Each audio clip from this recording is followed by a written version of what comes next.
Looks good. Delta 17. 20 meters off bottom according to altitude lock.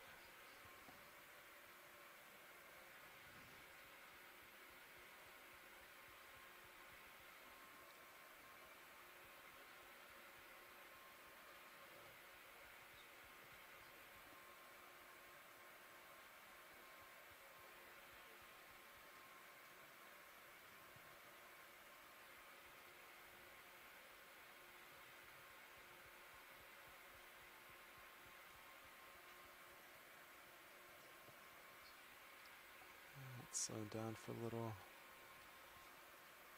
Altitude 11 meters, delta about 19. I'm going to close that a little bit.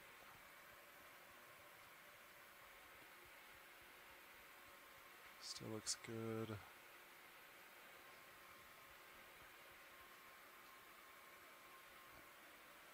Alright, we got delta 15, looks good.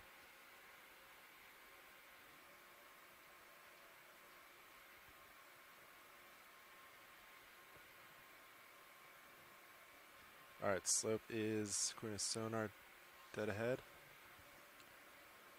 Yeah, looks like it. I can update, maybe increase the speed of this guy. See the bottom on ROV. Copy. Alright. Copilot, you can start to slow. Bottom's coming into view. Altitude 3 meters off bottom. Almost there.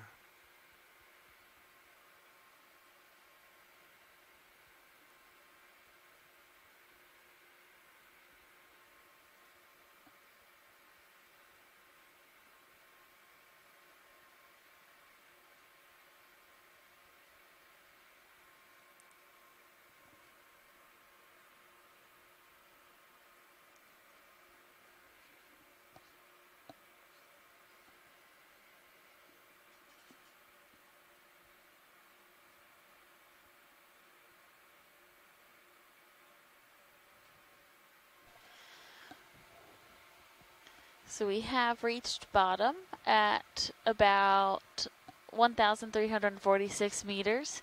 We'll wait a second to hear from our ROV team, and when they're ready to continue, we'll go ahead and do that.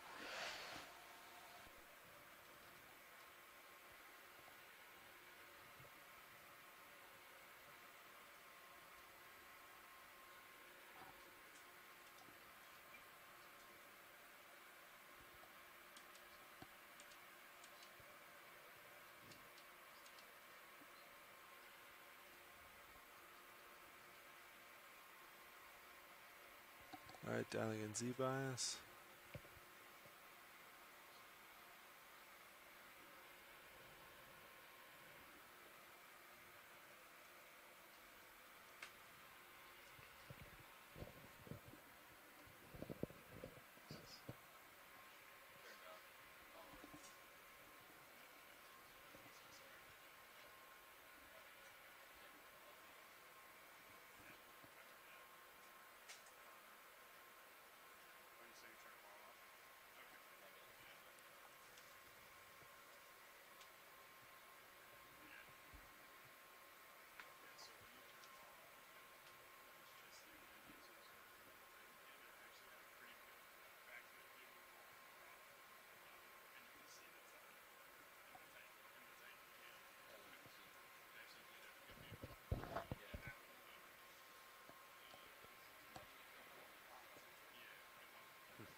Okay, I'm going to notify bridge that we're on bottom and set our bailout plan to southeast and switch center rotation to A-frame.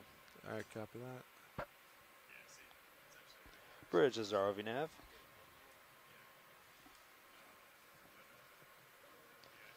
Just wanted to let you guys know vehicles are on the bottom, and I'd like to set the bailout to southeast.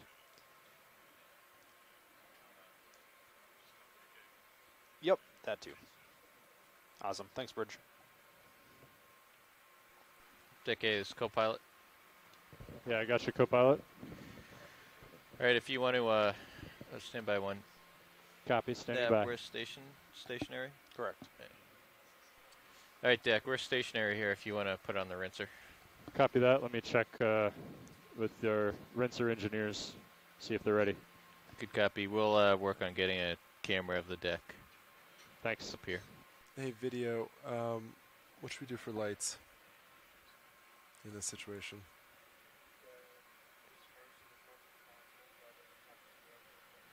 Co-pilot, this is Deck. Go ahead, deck. There's some additional rinser engineering happening down here. We'll call up shortly and let you know when we're ready to put it on. Okay, so do you want us to put in a ship move?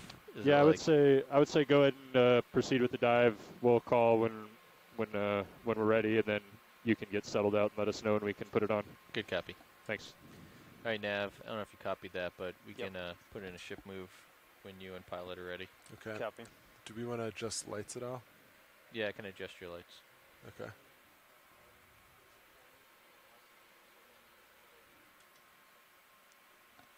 Front center. Okay.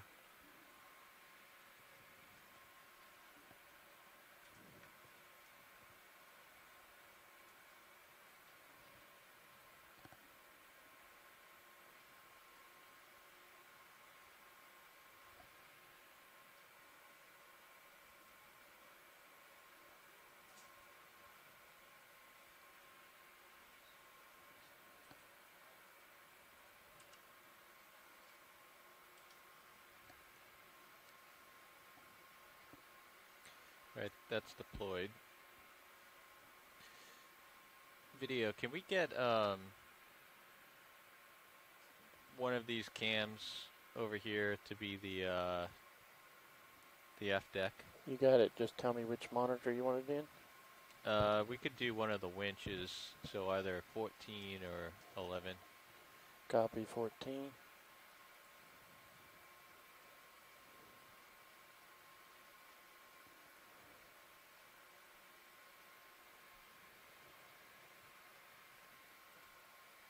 Maybe do 11 if that's not too hard. Not a problem. Well, actually, is this the pilot? Go ahead, pilot. Hey, we're on bottom. We're doing a little extra lighting adjustment. Monitors up. As you can see, its visibility isn't great today. Yeah. So maybe just one more moment, and then we'll be all set to start the dive. No worries. When we are all set, I think our first move will just be to take zooms of these fish that are hanging out. So, yeah. All right, copy that. So, Sean, I got your uppers deployed and your lowers partial standard configuration. Uppers, okay. Are any lights off? I might have missed No. that. Okay, all on. All of Sirius's lights are off. Yeah. Okay.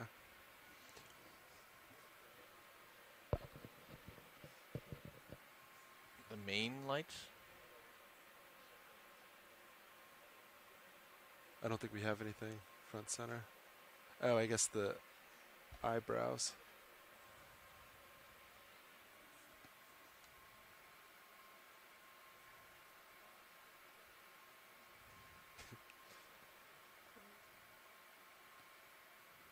That's uppers off, uppers on, lowers off, lowers on.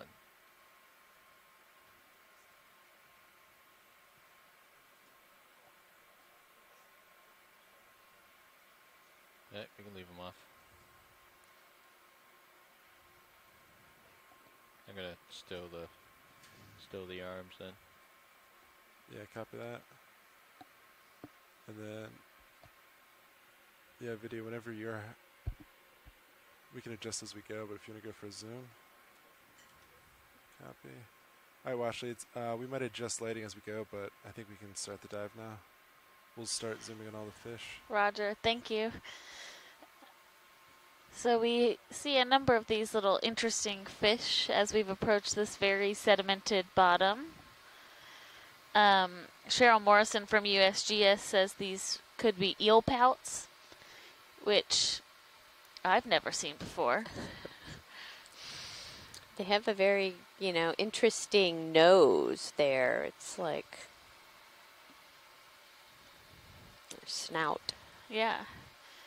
And it kind of seemed like as we approached, they started to do this kind of curling behavior. Like the, So do you want anything specific? it's a bit of a different response than a lot of fish that we have seen. Co-pilot, deck. Yeah, copy that. Go ahead, Deck. Yeah, are we in a good position to set up the rinser? That's affirmative. Okay, so please stay off the stick. We will call up when we are secure down here. Good copy. Winch is not going to be moved. Did you copy that, Nav? Copy that. Yeah. Copy all. Copy all. Winch is all stopped. Thanks. All right, come wide.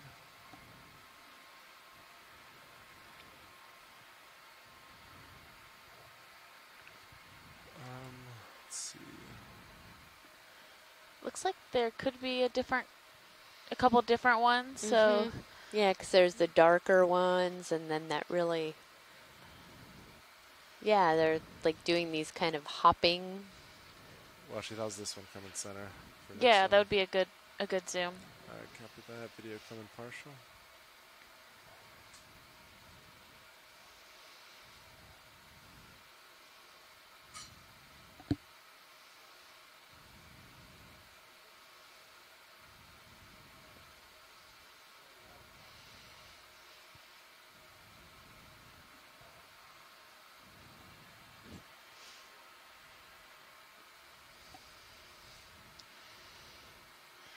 So if you're just joining us today, we are off the coast of North Carolina, Come wide. and Dust. we have kind of hopped around today looking for a dive site that works operationally for us. So we have just recently reached the bottom at about 1400 local time, so 2 p.m. for us, and we will have a extended dive today so that we're able to have a couple hours on the Video coming on seafloor. this one. And we were coming down through the water column. It was very dense marine snow and comment on this one? sedimentation. So we'll have an interesting level of visibility to work with today. And we are going to defer to our pilots at all times if we have issues with the vehicles and the visibility. But we'll be working our way up a sloped area of this canyon feature, which we are calling the Deep Dodge Canyon for today's dive. And we are currently at about 1,350 meters. So a little deeper than originally expected, yeah. but that was to help us get offshore a bit more into a safe dive location. Yeah, so this is at least what the seafloor looks like, is sort of what we would expect at one of these farther offshore, deeper canyon sites. You know, the only type of sediment that's going to make it to this point in the canyon is going to be the finer grain type of stuff. And then there's also a considerable amount of marine snow in the water column. So this is particulate matter, a lot of organic particulate matter that is settling down to the seafloor. And so visibility is obviously a little less than what we have seen. But we are hoping to work over towards the wall of this canyon and get into some steeper areas where we hope to see a negative. more rocky bottom. Come in this video. I tilted it. And Cheryl Morrison, who was one of the science leads on the There are no lights 1806 on Cheryl expedition, right says that they saw two types of eel pouts in the canyons off of North Carolina last year. Wolf eel pouts were common at the Keller Canyon at similar depths.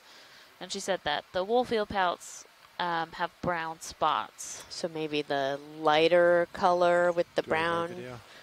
and Pan then around these guys. then we've seen some of the darker color.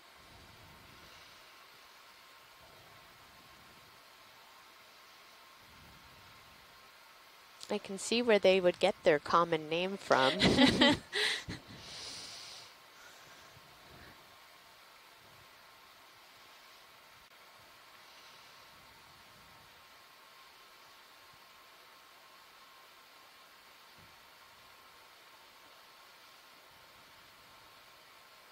got my blacks maximum crushed to hide some of the sediment.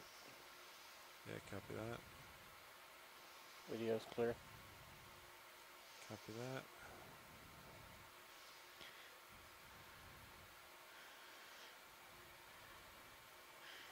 And there seems to be maybe some burrows in the sediment, so curious what types of animals might be burrowing down here. Yeah, it looks like to be a lot of small burrows. Hey, Copilot, is my drawer in all the way?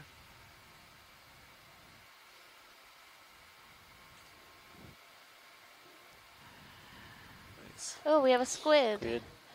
Copy Ooh. that. Yeah, feel free to Like come in. very opal looking. Yeah. Laser's clear.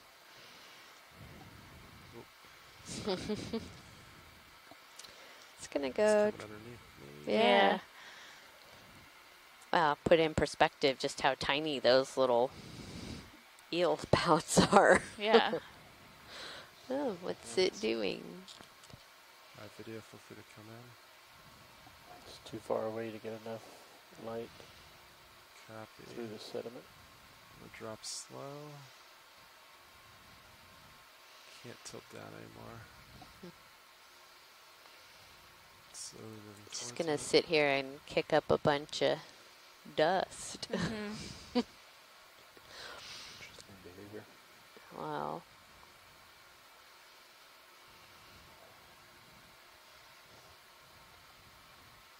Wow, you can really see the chromatophores. Yeah, look at that.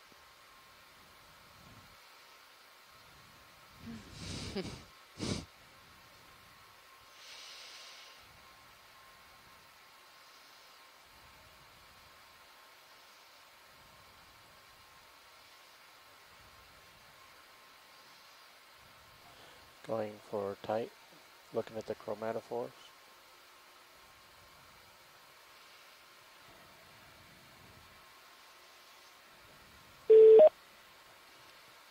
Hello, Okeanos. Hello, Hello. Mike. On full screen. I just turned on my cell phone, and the first thing that popped up was a short fin squid. So I decided to call you. Great. Did anybody tell you that it was a short fin squid? No, go ahead and feel free if you have more to say. It's a really important commercial fisheries species, actually. It's also the most abundant squid in the North Atlantic, probably. Certainly in the western North Atlantic. Sure, Anytime we do a study, the most abundant thing that we find is the genus Ilex. Great, Okay. thank you. So do they normally travel in schools, and we are just happening to see one? Sometimes you see them individually. Sometimes they're in huge schools Okay. of hundreds to maybe thousands. But you also see them individually also, and they're unusual for an oceanic squid because they go down and sit on the bottom sometimes, which most of the oceanic squids don't do. Yeah, and that's actually, I know you're on your cell phone, and so you can only talk or watch, but that's exactly what it's doing right now, is it's just sitting on the bottom. Well, good. I was right. Yeah, they do. They'll go down and sit on the bottom, particularly during the day, and then swim up in the water column at night. Okay. And they have a set of really characteristic postures and chromatophore patterns that we published a paper about it a couple of years ago. We being one of my interns at the museum, who actually looked through a lot of in situ videos and came up with what's called an ethogram, where she analyzed how often we saw different postures and behaviors. Interesting. So, do you have any other questions about it? I think we are just. I think we're good for now. But it was great to have you call in, and hopefully maybe it would be really great if we saw more. And we had a really dense layer of in the acoustics earlier of what we thought was fish, Yeah. but now I'm curious if maybe some of that in the water column was some of these squids that might have been feeding on smaller fish. Yeah. Full white. Because we did see a couple. Fishes give a better acoustic signal. Okay. Squids do, but you can pick up the squids acoustically depending All right, on what Copilot, frequency you're Deck. using and that sort of thing. Okay. Go ahead, Deck. But the farther north you go, the more of these camera up or that you'll see. not. I think. I do. Right. We have the rinser going. I think we want to test. Okay, Coming well, I up just thought I'd few meters, check in and tell you I was excited to see a seeing how squid. it sits on the cable and then paying out a few Yeah, meters, thank seeing how it you. sits, make sure it doesn't get caught or tangled Okay. or anything. Okay, I we'll will, talk soon. check Bye. it. Copy. I'll start by going down. Bye. Copy that. We are clear when you are. Copy. Heading down.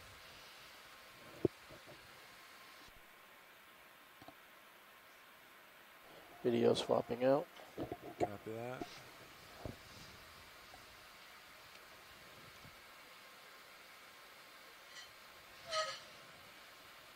Okay, whenever you're ready, you can stop. All right.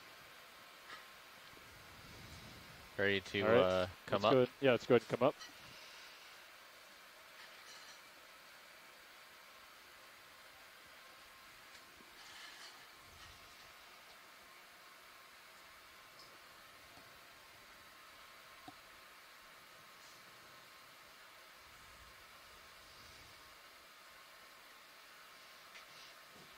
Yeah, you want to try that again, Copilot? Down and then up. Copy. Going down.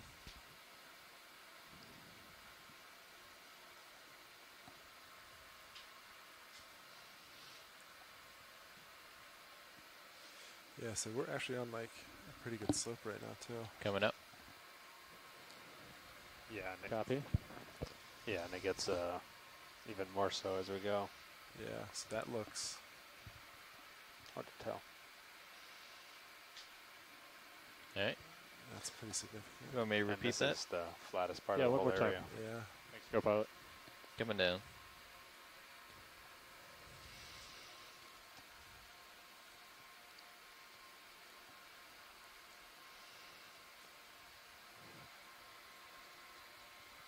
Coming up.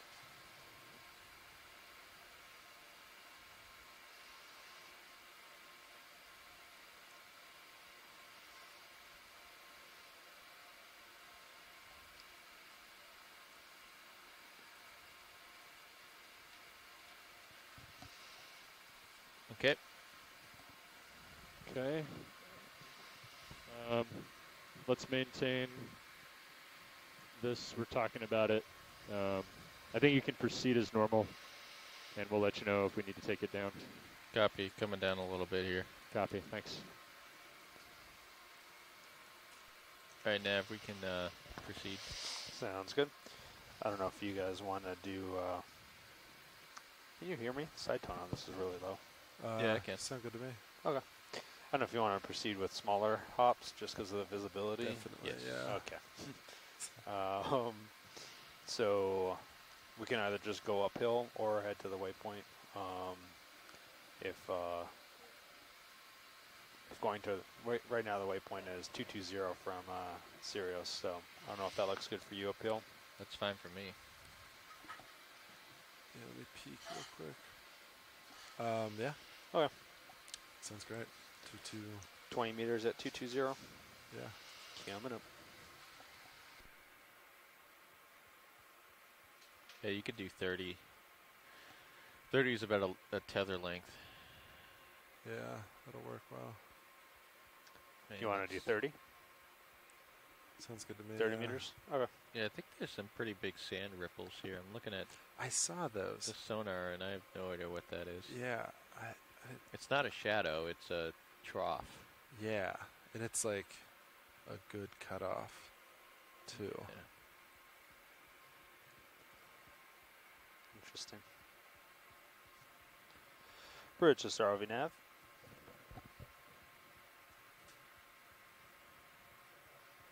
Could we get a move in? Range 30 meters, bearing 220, speed decimal 2 knots.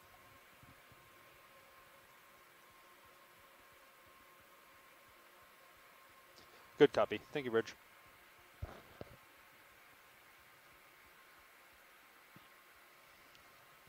Hi, Amy. It's Scott France. Are you there? I am here. It's just so quiet. So have you already said something? I had to step out, so I'm not sure. Have you already said something about the location we're in with respect to, all these previous dives, very different sort of the Lophelia mounds and clear water, and now Co-pilot we're kind of in this little axis of this canyon about to go up to a wall, and I'm wondering if we said anything about why there's so much sediment accumulation here. We've talked a little bit about why there would be a lot of sediment accumulation here, but we haven't talked about this location in reference to other dives. And so if you or Alexis would like to elaborate on that, that would be great. That's a big slope. Alexis is certainly in a better position, having seen all the dives, and that's interesting. I You have don't really not, see it in but here. already. Anybody watching, if they so had been watching on the early dives, can see a pretty it might stark be a slope and then it might drop between, down. all Like, these that's the mounds average. of old sclerotic skeleton with communities growing on top of them, and then this very thick sediment that we're looking at here. And for anyone who tuned in at the very beginning of the dive, when Shen was going over the geographic setting and the topography, we're kind of in this little axis where the sediments that are tumbling down through the water column and washing down along the slope can accumulate in this place. And so this is why you get all this thick material on the bottom. And I had noted in the chat room here that I imagine soon we're going to start seeing various deposit feeders, worms, sea cucumbers, and so on that feed on all this material that's sinking and accumulating here on the ocean floor. You can certainly see there's evidence for activity down there. There's all kinds of pits and scars, and there's probably various worms and crustaceans that are burrowed in there. But just so folks realize that there's plenty of food here. Most of it just happens to be lying on the bottom. So organisms that can take advantage of that are going to do well in an environment like this.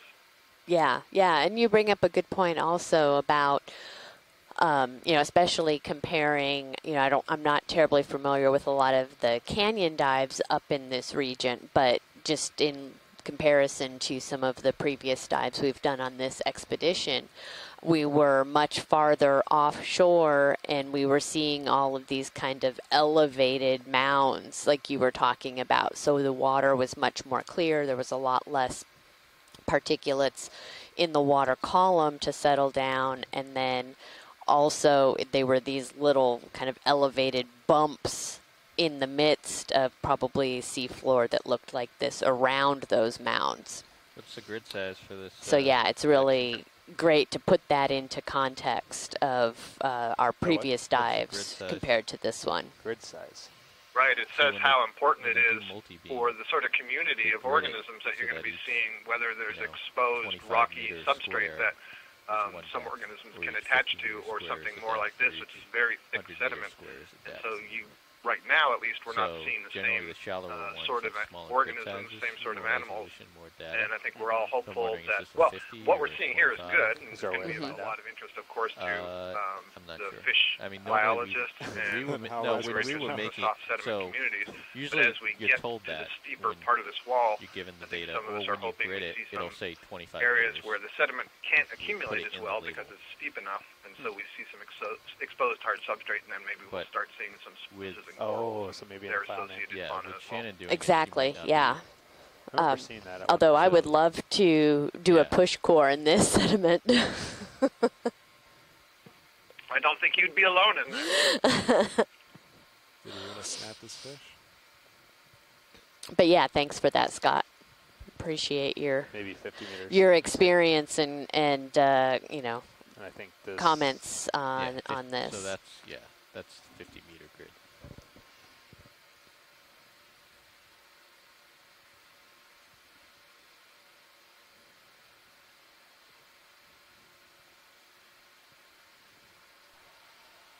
Okay, copy that. And it is worth noting, we, can back up. when we're on the ship, we're able to look at the track from a program called HiPAC, which lets us look at where we're about to move and where the ship is in respect to us. And we are currently on a relatively low slope for what we will be approaching as we move up this track, and it's already, this area is pretty sloped. It's not actually flat, so when the camera's not zoomed in, you can see just how steep it is already. So we're hoping that as we move up, like Scott said, the sediment will not be as accumulated. But as we've both Scott and Amy just talked about, there's a lot going on underneath this sediment. And there's a lot of people that study meiofauna, or animals that live within sediment. It's just difficult for us to talk about that or emphasize that significance when it's hard to see what's happening underneath there. And that's where the push cores that they referenced would be a great way to collect some of that sediment in a quantitative way. And there are a number of scientists that study those animals that live inside that sediment. Let's come wide. Co-pilot, is it deck? And we've seen this. One of the great challenges for students being introduced to invertebrate zoology is the myriad number of different kinds of worms or worm-like animals that are living in and on sediments. Right. So yeah, it would be great to be able to take some chunk of this sediment and see what sort of diversity is living in it. And it's really quite remarkable. One day in the future, we can do that. So yes. Get a 20-meter delta with D2. Yeah, I know Amanda Demopoulos' lab with USGS and Jill Burke, who is a polychaete specialist, would be yeah, I think you're good if you want to take it down. Twisting in their seat right now to not be able to collect some of the organisms that would live within this canyon. But once y'all stop, we're going to remove the we are where we are at the moment, and we will looks like you have about 26 meters make of movement, hopefully so some other really cool collections while we're out here of either animals that are living on the sediment, or if we find some exposed hard surface, animals that are living amongst that. Or in the water column, since we now have a suction sampler. Yeah, I mean, we could try to suction some of the seafloor, but that might, like, I don't know, gunk things up a little bit. Since I'm a coral specialist, I'll point out that there are some corals that have adapted to live in soft sediment. So it's not impossible that we could find certainly sea pens, which are the group that are most adapted to live in a soft sediment. But there are also other sorts of corals. There are some bamboo corals and chrysogorgid corals that have the bottom of the skeleton modified to sort of poke into the soft sediment and anchor themselves there. There's actually a black coral that does that as well. They're often a bit smaller, so you have to look carefully to see them. And not the sea pens, but the other ones that I mentioned. I wish we could actually see the terrain with that. So we'll see what we see. Serious view. Yeah, that's a good point, that we often talk about the hard substrate required for corals and sponges, but that there are always exceptions to those rules. Life finds a way, to quote Jurassic Park. So those adaptations have developed to make some of these organisms capable to grow in all these different environments. And on the one dive we had earlier in the cruise on an escarpment where it was relatively sedimented, we did see a couple sea pens. So I am hopeful that we could potentially encounter some of those, because they are wonderful. Off winch for now, I think. Do not touch One of my grad students working on sea pens, and so I'm sure she's also excited about seeing those today. You might have a little bit of swing, but you should be pretty much settled out. We landed on a pretty good slope. And if we do, we'll try to get her on the phone. Like 45. Great, that'd be awesome. One side was steeper, one side was less, but pretty good slope. All your lights are off, because that's the only way we can see D2. Copy. Lights off. And yeah, we're just slowly going up slope. Yeah, it looks like you should be done swinging too, so pretty stationary. Why is it so turbid here? Ooh, it's kind of crazy. Especially at this Yeah, so it was really interesting. While Scott was talking, very low current too. we can see that there's a pretty decent slope, and this is sort of the flattest part of our transit. But we could kind of see a little bit of a, as the fish move and stir up the bottom, the sediment starts to roll downhill. And so you could see that in these regions, or if there's higher up the canyon, you sort of get any of those disturbances. And that soft sediment is just going to come tumbling down into, this flatter part of the canyon. Right, and I think it's interesting, too, to watch some of this particulate falling, just the size of some of it. Careful today. Is quite substantial. And I'm not used to particle sizes I think you brought this them in. big. Some of it does seem to be biological, so dead organisms and other parts of it are all of this sediment that's settled. I think lowers are actually stowed and off. Yeah, I think they turned them off first. I think the lowers are still on. Are they off? Try with them, see if that makes it work. Yeah, I would hazard to guess that this is Did not notice a difference. definitely what we would I think they consider, turned them off a originally, and then because they were off, they biogenous showed 'em. type sediment. That there's a significant portion of it is biological material and not just coming from land. Yeah. And then we have a lot of these things going on. Copy. Which we haven't gotten visual. Yeah, and there's an interesting conversation in the chat right now between Nolan and Scott.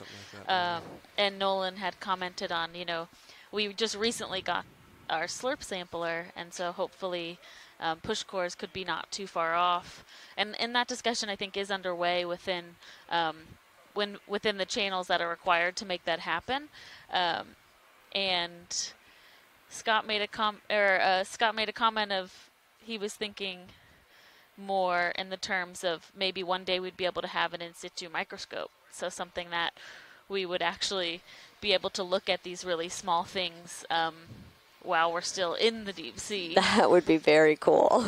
And he made the comment of, back when Scott was a grad student, he didn't envision even this being possible. So being able to interact with an ROV through telepresence, and that's a really good point that this whole type of operation is only, I think it started really in the 80s, so mid-1980s were the first steps to really develop this type of program. And so we're only a couple decades in to being able to do this. And the Okeanos has been doing this exact operation for 10 years now.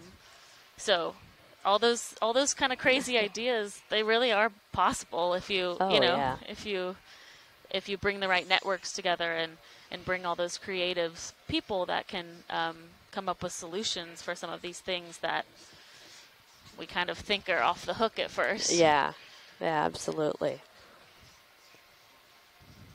Yeah, and I mean, you can probably just go back and look over the course of the 10 years that the Okeanos has been out here, and this is the 100th expedition, and some of the changes and advancements that they've made just over that short period of time. Yeah, absolutely. And it's still one of my favorite I'm a biologist, but I really am interested in the development of the technology as well. So we are well, that's so cool to watch that fish swim through the sediment like that. Wow. But, I'm interested in the application of the technology from a biological standpoint and an exploration standpoint. But the advances that are happening pretty regularly into ROV development as well as AUV, so autonomous underwater vehicles and those capabilities, just continue to surprise and advance as there is a need for that type of advancement. So I think these programs that bring what we're doing to the general public and create excitement about what is down here in the deep sea and continuing to explore and continuing to map. No, they just had a lot of backscatter. Eventually all of that excitement is what creates the support financially for what we're doing. And so I think these telepresence-enabled operations are really a huge part of that equation. Oh, yeah. And, and just looking at the number of people that are in the chat room and the people that can, the scientists that can participate and come and go and listen and watch online and participate. trying to get that many scientists with that diverse of a background together on a ship for 3 weeks is, that would be impossible. Right. And so to have the capability to have the folks, a couple of the science leads like Alexis and myself here, and then being able to engage everybody else that's on shore is, I think one of the most valuable aspects of this program in particular. There's other programs that have ROVs and that capability, but having the live interaction really makes this such a stronger program. Right, and the availability of the data as well. So NOAA OER works very hard to make their data public and all of their samples available to anyone that would like to request them, which again is not always the case with other programs or other just independent scientists. I want to see about getting a move in. So ready? That's a huge 30 part of it meters, as well. 3-0. We already taken a look at these fish. Another aspect I think is interesting is the collaboration. We talk a lot about the biologists and the geologists, but in terms of the creativity and where the sampling's going and the things that are added, it's all of the engineers that we're involved with, the computer scientists, and you talked about the changes to the Okeanos program since it started 10 years ago, and the changes that I've seen is remarkable. And I have some very explicit examples of that, of going to sea and talking about a particular problem, and then the engineers and the ROV pilots saying, well, we could solve that. We didn't realize that was a problem that you had. What if we did this? What if we designed a claw this way? Or, design this instrument, that instrument, the slurp, of course. And so being able to share the excitement that we have and get all these other people on board, who knows where we're going to be in 10 or 20 years.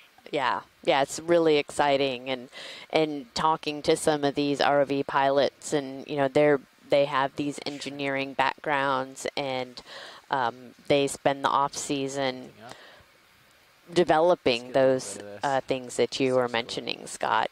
Making improvements, taking the feedback, and making it better for the next season. Yeah, and I think another kind of aspect to this, which we all rely heavily on, is the mapping and the acoustic side. And they're also continuously trying to push for updates and development in the mapping. Yeah, that technology. Things. Yeah. And that's a huge part of what we're doing is, wow, this fish is like so deep red. I mean, sorry, shrimp, not fish.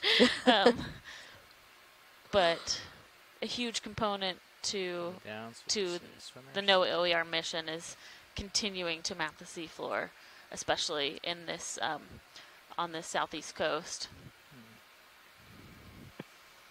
This close-up is awesome for a couple of reasons. Of course, the beautiful pigmentation of the shrimp, which probably appears black to anything else that's out there.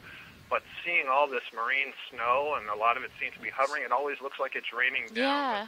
It shows you a little bit more about, the viscosity of the water here, and all this stuff that's hanging around. You can see it grasping onto the antennae of this shrimp.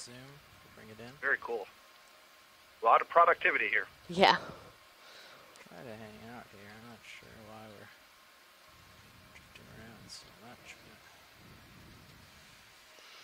Yeah, another aspect that Nolan just mentioned, and this is all of us are farther along in our careers that this wouldn't have had an impact. But he was mentioning that just the ability to be able, as somebody in the public, being able to view these and kind of inspiring the next generation of ocean scientists. And, that's really exciting for me to think about, and sharing this and getting people engaged. And, I am planning on using a lot of the imagery and the videos from this expedition in my classroom, and I feel like that type of stuff just gets students excited, and it's like, oh hey, that person that's narrating that video, that's my professor, that's pretty cool.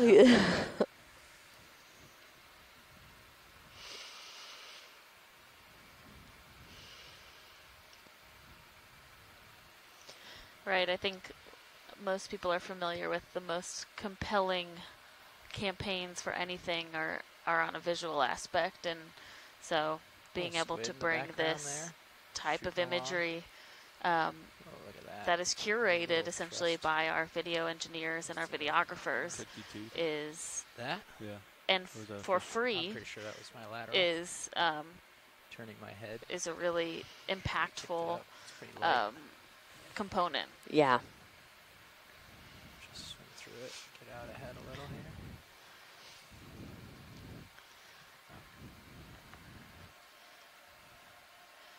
Nav, this is watch 1.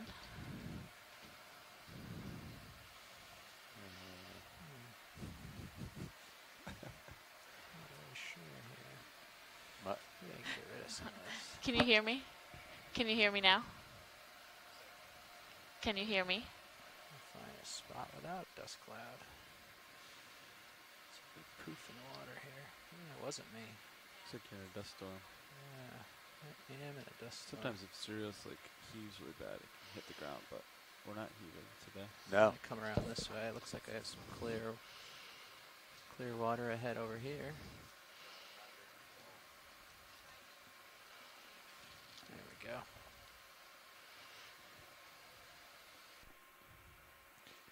You can turn the gain up for that channel, Mark.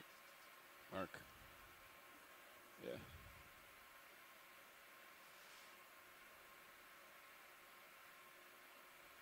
Okay. Watch the nav. Try again. Okay, got out of that dust cloud. Try not to make any more here today. Yeah, I can barely hear you. How about now? Try. Much better. Gotcha. Stuck in a Verizon commercial.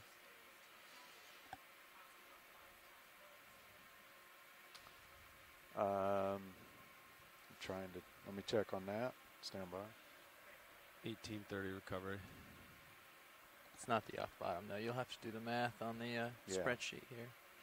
Do you know how to do that? All right. Well, poke at it a little bit. None of the red numbers are ones that you change, and if you need help, we can always help.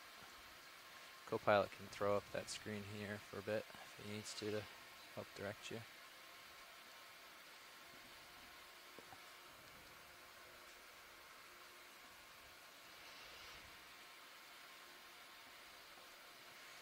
I think this one has a keyboard and mouse, but I don't think this one does. Yeah, it does. It does? The mouse is on your right. Oh, that's this one? Yeah.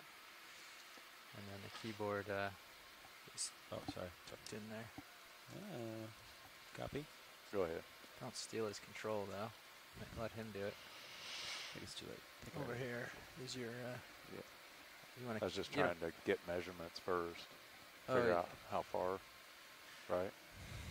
No, just go to where you think we're going to finish, maybe waypoint 2 or 3. I don't know how many waypoints there are. Yeah. Check the depth, and that's all you need to calculate the off bottom is your depth. So you just make an estimate on the depth.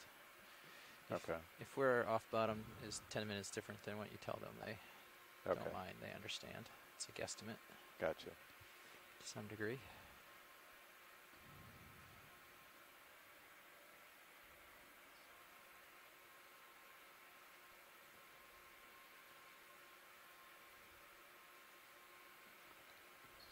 What is our depth now? Okay.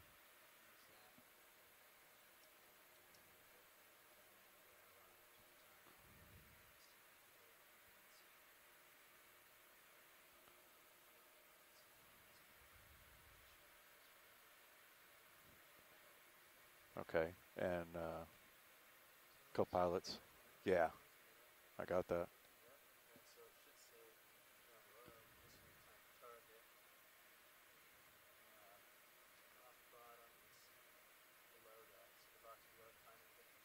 Yeah, that's right. Yeah, that's right. Okay, I got you.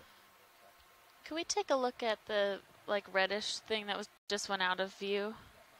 Yeah, I just don't know what it is. Bridge nav, say again. I received, thanks. So that last move, as we're the ship stable now.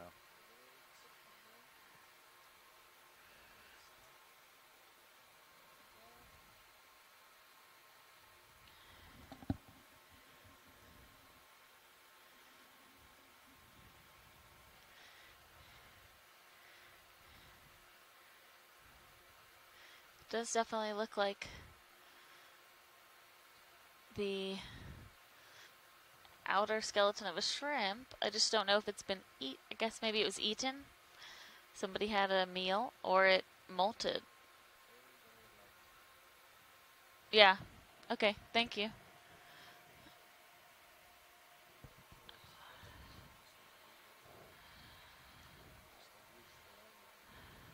Good.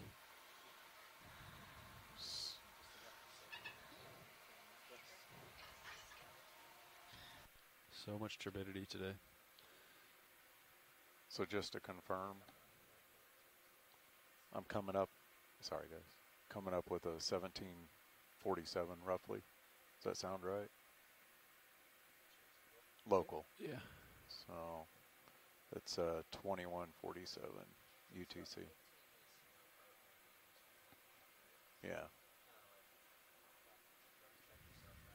Yeah. So we're looking at about 3 hours on the bottom. Can we get a zoom on that fish to the left of center?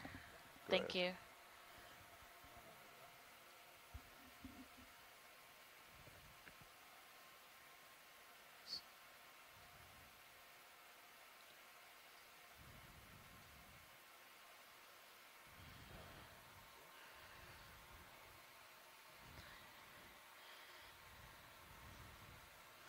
How much we got left in that move?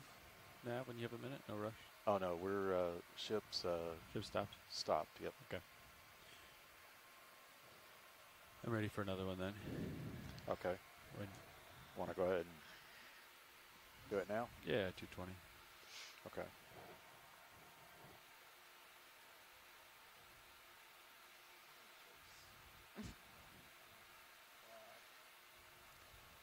Bridge nav. Yeah, we're going to go ahead and do another move. Distance of 30 meters, 30, a bearing of 220, and a speed of 0.2 knots. Roger that. Thank you.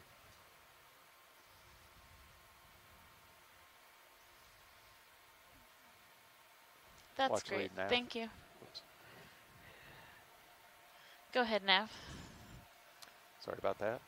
Well, my calculations, we'll just call it rough right now. I'll say about 545 local. Okay, thank you.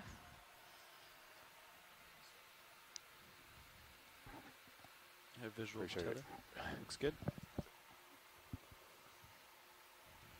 And that move should be underway, guys. Copy. Mm-hmm.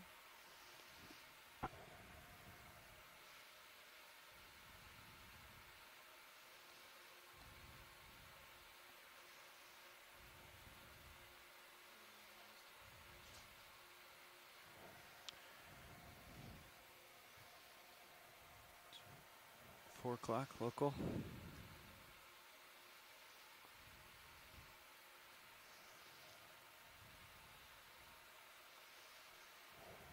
It's almost 3. Hour and 10 minutes from now. And then I'm pilot for the last watch.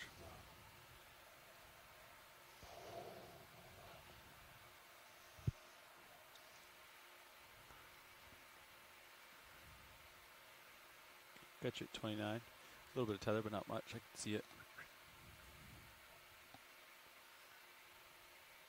Should be moving towards you shortly. Oh, another squid. Yeah, but we can take a zoom on it.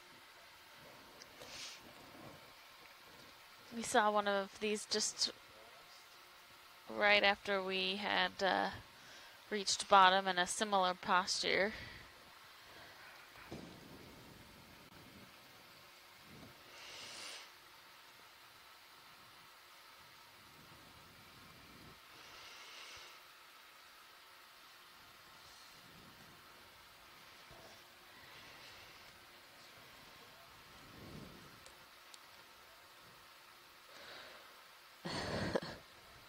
he might use that.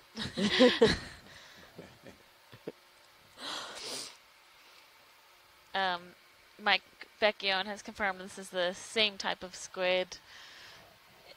A short-finned squid, I believe, was the common name. Mm-hmm. And they are a commercially fished squid, so one of the most common squids in the Atlantic. And that behavior of them sitting there on the bottom is very typical of the squid, which is not common with other squid. Mm-hmm.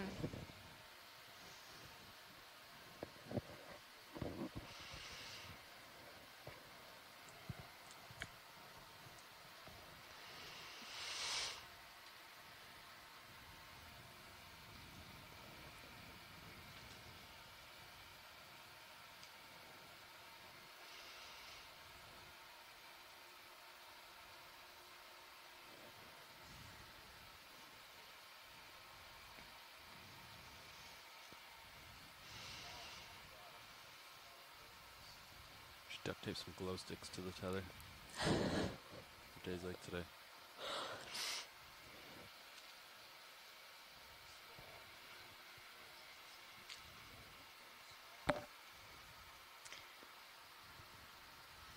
Yeah, I think there's a number of fish here, so doing multiple zooms is great because we're not able to confirm if they're the same or not from the distance.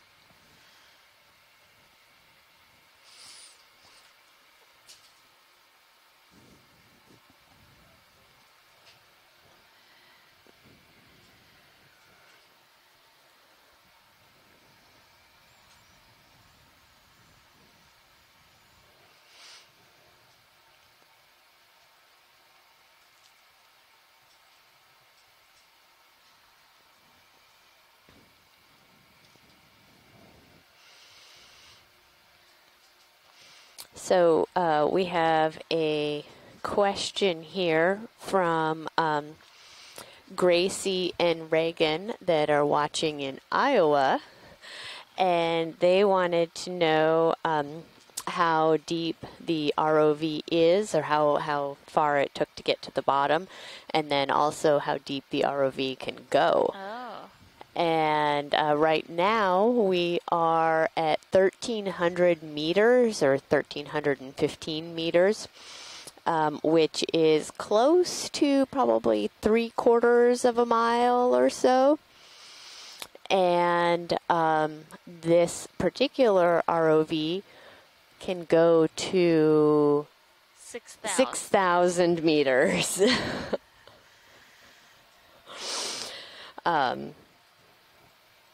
So about 4 times the water depth we're at right now. So this is Mike Vecchione Got and you at Lauren 75. Walling have said that Probably a little bit left in the move, but not this too is an much. eel pout, Should which look Cheryl and Morrison stop. had said earlier, and Yeah, we should be Lauren up on thinks that there's stop. 2 different Copy. kinds of eel pouts that we're seeing, or in this area. 16 to the, I can see a football there. Should be good. And all of these are facing away from us, but when we've zoomed up on the faces of a few of them, they actually do look like they're kind of sitting there pouting.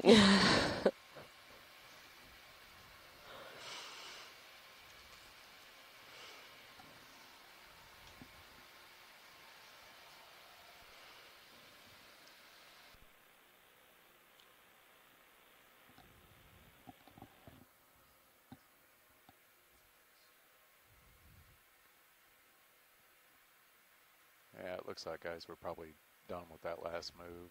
Copy. They haven't called yet, but I bet they do.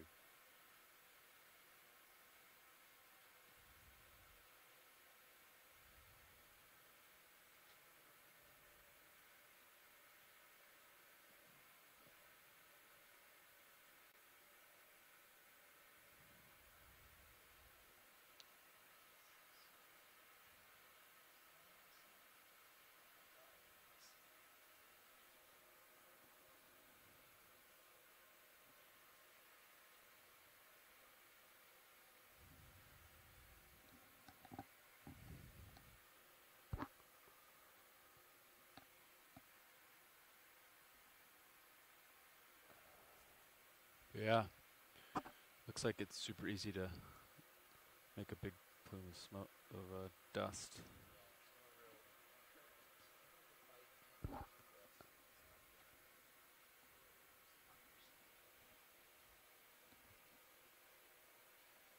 I wonder what's attracting all these fish here. I think it's biomass.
So this is possibly another cusk eel. We've seen a few of these. They have these really long kind of feelers on the bottom, and they typically hang out on the sea floor, and so this helps them navigate around and find food.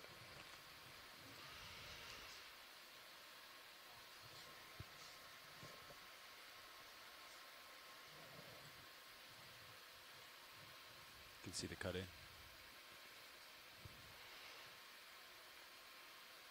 Need a smaller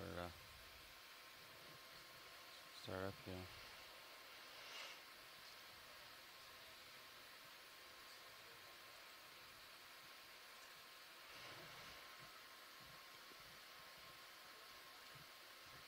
I'm stopped, looking down at US 73, no rush.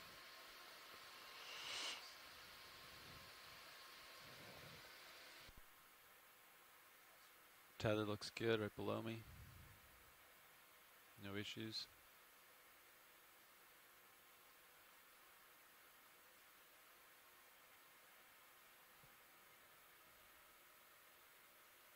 The only time I saw this much turbidity was when we were like in that volcano, basically, remember? Watch 2, Nav. Go ahead.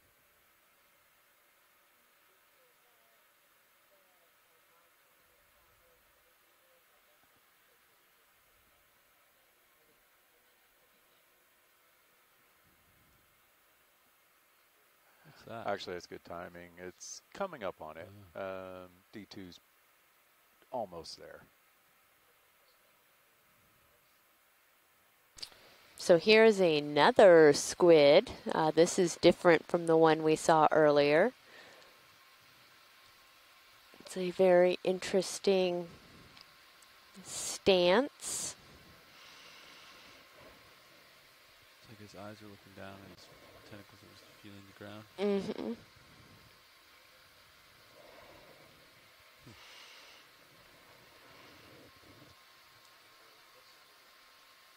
And maybe Mike can either chime in online or give us a call and tell us a little bit about this squid. That would be great.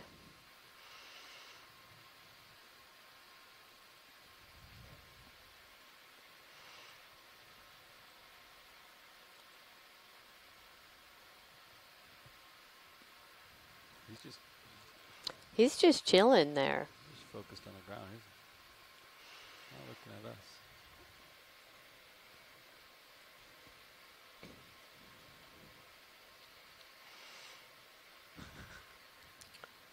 Never seen that posture before. Yeah, that with that extreme, 90, almost 90-degree angle there.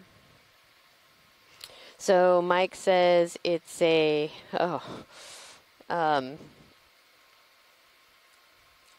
mastigeothid squid.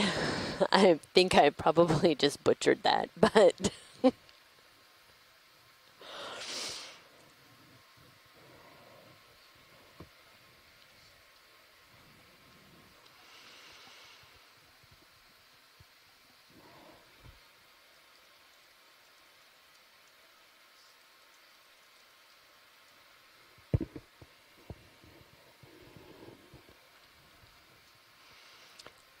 that's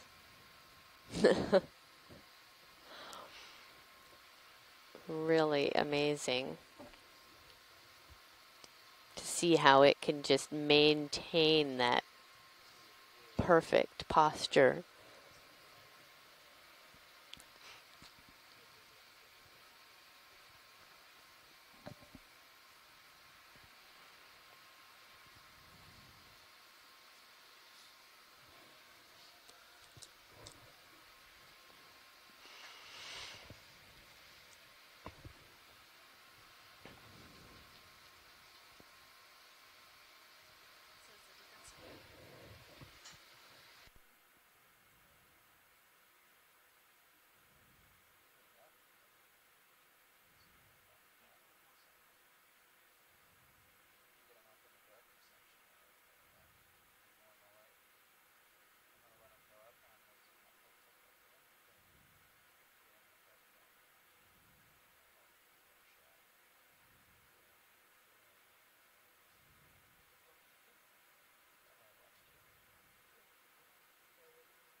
Wow, those tentacles are so long.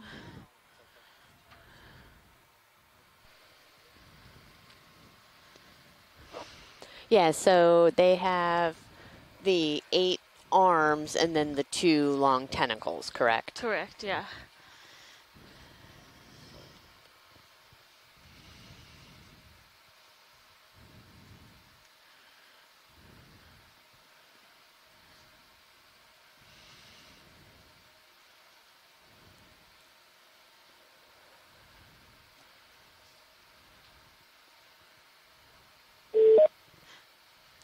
Hello, Okeanos. Hi, Mike. Yeah, that's a Magnoteuthis magna. I had to actually look it up because someone monographed the family just a little while ago and split up the one genus Mastigoteuthis into a whole bunch of different genera. This is actually the commonest deep sea squid. We saw the ilex, which is the most common vertical migrator in this part of the world. And the most common deep sea squid is Magnoteuthis magna. And they actually, someone asked if that's a typical posture for them. The answer is yes. They drift along just above the bottom with their 2 long tentacles hanging down so that they're almost touching the bottom. And the tentacles are really sticky because they have microscopic suckers on them, just a gazillion of little microscopic suckers. So anything that bumps into them sticks to them. And so they're drifting along in the enriched layer just above the bottom, waiting for crustaceans and such things to bump into the 2 tentacles, and then they reel them in and eat them. And when you say the most common deep sea, so is there a certain depth range? What's the shallowest depth that these have been observed? I'm not sure what the shallowest depth is, but they're common beyond 1,000 meters. So in Okay. bathypelagic, they get up into the mesopelagic as well, but this species in particular is very common off the northeast U.S. Okay. in waters deeper than 1,000 meters. And could you give us a little information about the red color? So we talk about this with shrimp a lot, but why would they be such a bright red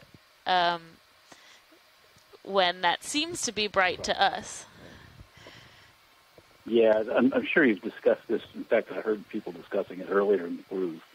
It's because when water penetrates, when light penetrates through water, most of the wavelengths are absorbed really quickly, the reds and yellows and so on, and only the blue can travel very far through water. So when you get down into the deeper depths, the only sunlight that's left is blue light, and there's a couple of ways to avoid being seen. You don't want to reflect any light that's down there, and so you don't want to reflect blue light. And if you are red, the red pigment absorbs all of the blue light, so it doesn't reflect any of the blue light. So it's the same as being what they call a black box, absorbing all the light around. So you're not going to show up unless somebody has a red flashlight. And it turns out some of the fishes do. They've got photophores underneath their eyes that are red, and they can actually use that like headlights and see red things that are fairly close to them, but they can see them really well if they generate red light with their photophores, which then reflects back off of the red animals. But most animals can't see something that's red down there because it's absorbing all of the blue light. Great. I had no idea about the fish with photophores. I didn't either. That's really cool. And I have one more. Take my deep sea biology course. I should. I have one more question for you. It looks like there are some scars on the mantle and the fins of this squid. Do you have any idea of the predators? Lots of things like to eat squids. The short answer is I don't know specifically what might have made the scars that you're talking about. I just got the video running again so that I can actually see it while we're talking. But I don't see any major scars on it. But lots of fishes will try and eat the cephalopods. And they're also a target for the deep diving toothed whales as well.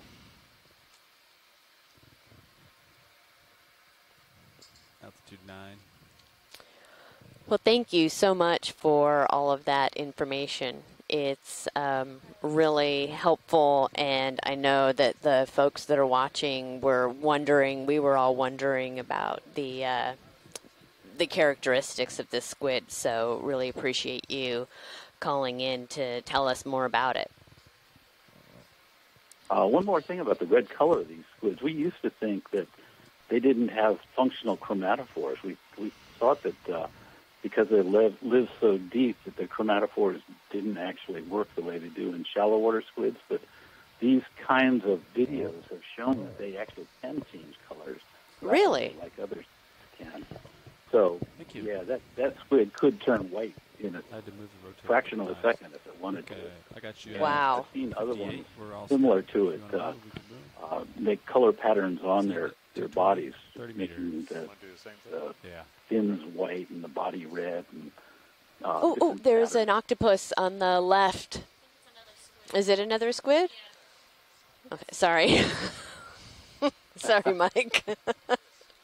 Yeah, it's a squid. Oh, okay. That must be behind your. I'm watching on line one on the. I guess I'm on the public feed right now because I'm on a slow computer. We'll see about another whatever you were looking at. Yeah, it's another one of the short fin squid. Sorry. At a speed of another short fin squid sitting down on the bottom.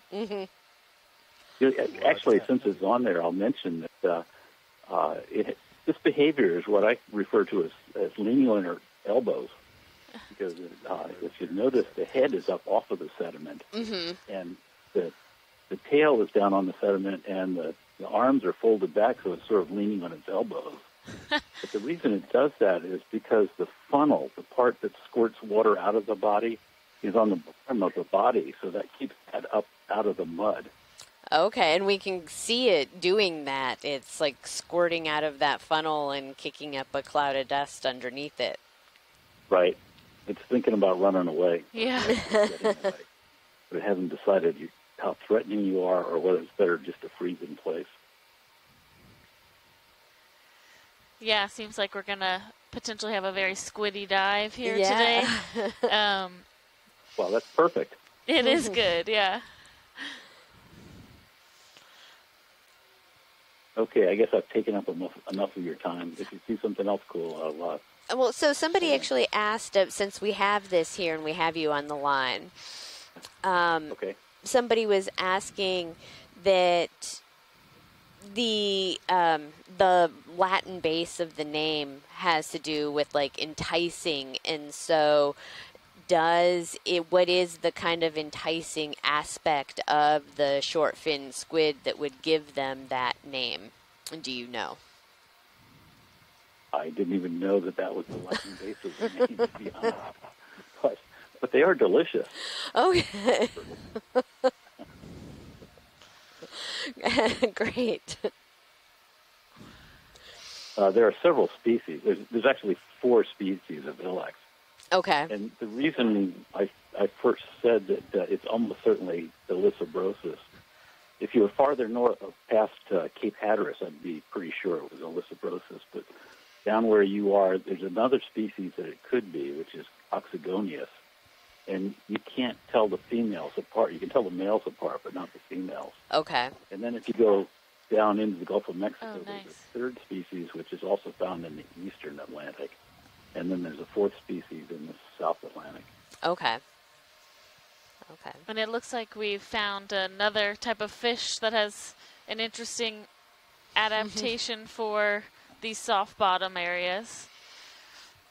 Oh, yeah, you got flounder there. Yeah, so we have a flounder that I believe one of our ROV team spotted, which is a great eye. They tend to have a bit of sediment on top of themselves, so they bury themselves, and both of their eyes are on the top side of their head. So instead of having an eye on each side, a dorsal and a ventral, both of those eyes are... Yeah, because they swim sideways, basically. Right. Yeah, that's... Yeah, you're right, pilot. Yeah. Okay, well, rather than pretend I'm a fish person, I'm going to hang up. Thanks, Mike. Okay. Talk to you later. Bye. Watch lead nav. Yes, I just wanted to advise that as you were looking at it, thought I caught you in a dead spot, but didn't. We're at 100 meters, 100-meter move.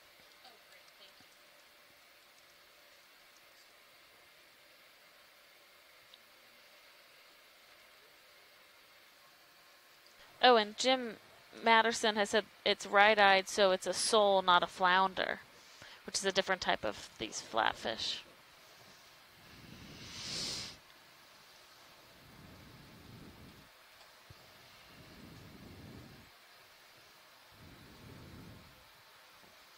Looking at down at you at 83. I think I have a little bit more to move, probably.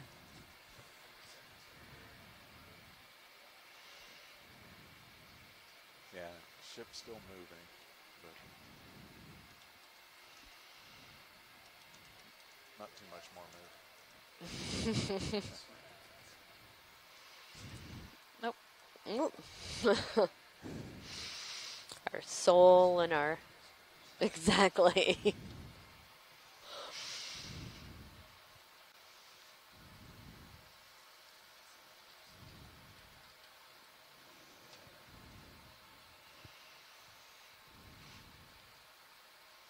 So not any of that hard substrate that we were thinking we might see on this steep slope, but lots of interesting fauna that we have not previously seen. Right.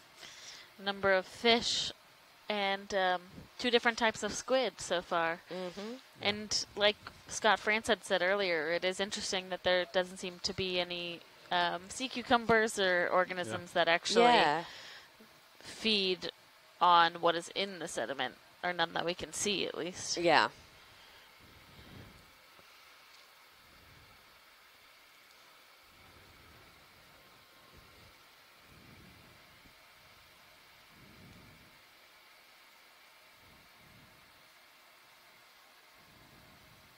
Thought those two fish just shadow.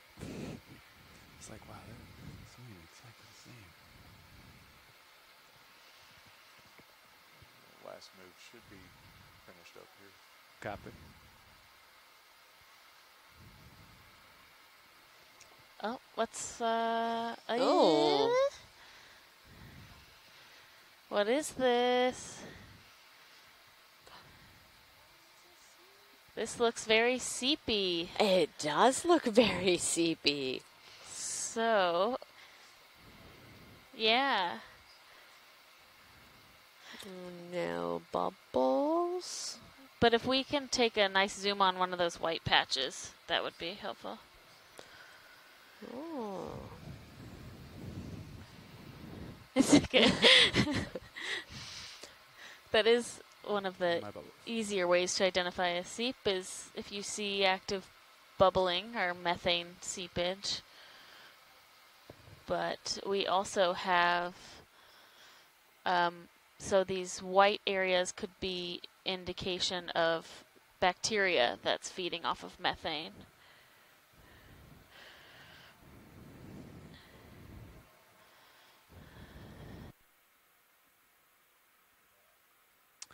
Yeah. Should be done, yeah.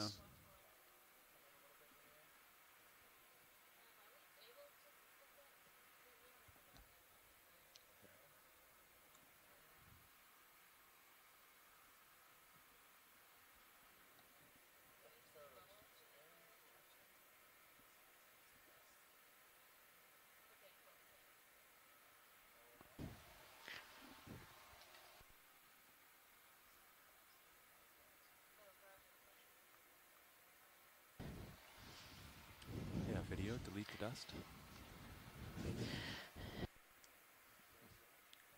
Delete all the dust.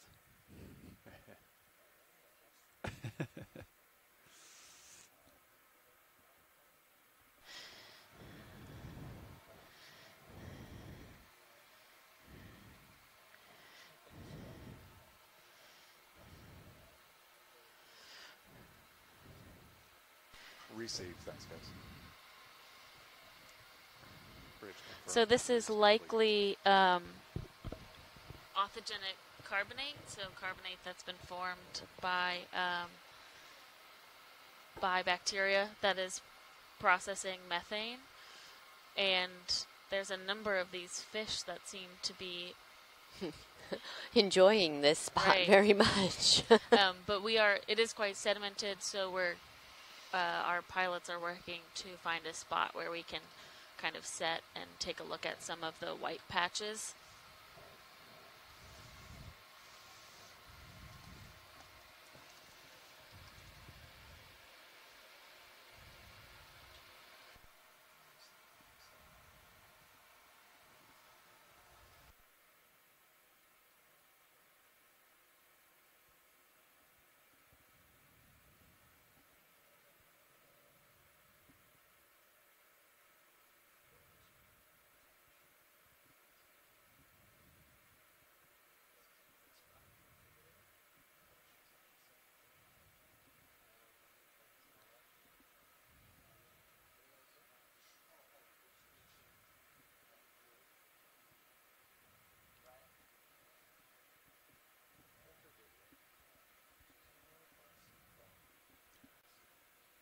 Looks like I'm holding position here.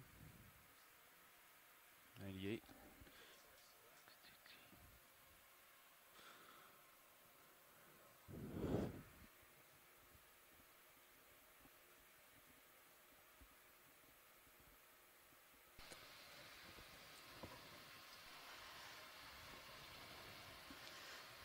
Wow, that is very impressive.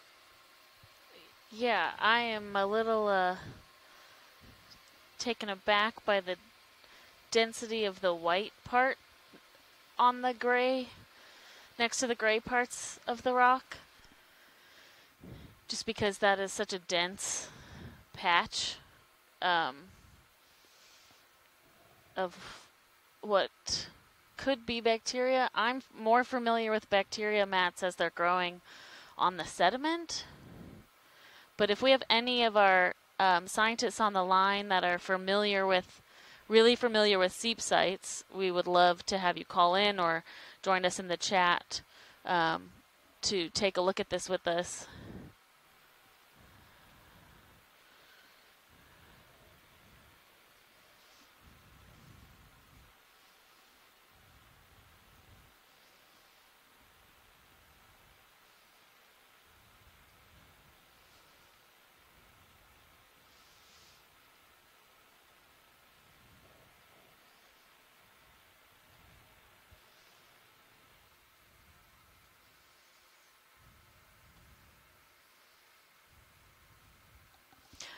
Could we come out when video is good and just try and survey this rock a little bit? Thank you. No lasers.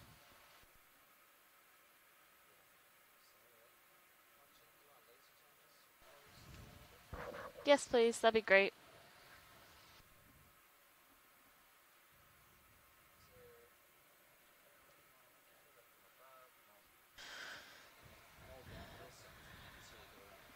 No, that's fine. Kind of the level that we're at, but just the different sides of it.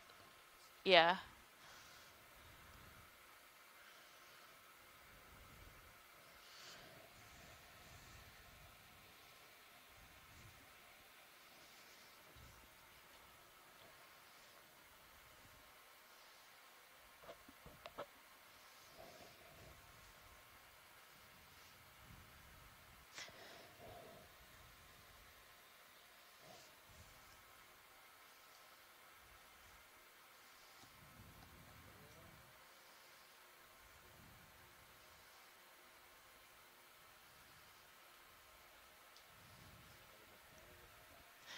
Right, I was going to ask you guys are we able to see more hard stuff in the sonar, or is that, are we like not faced the right direction?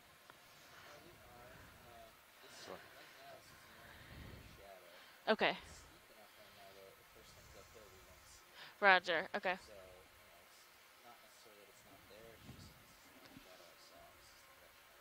Gotcha.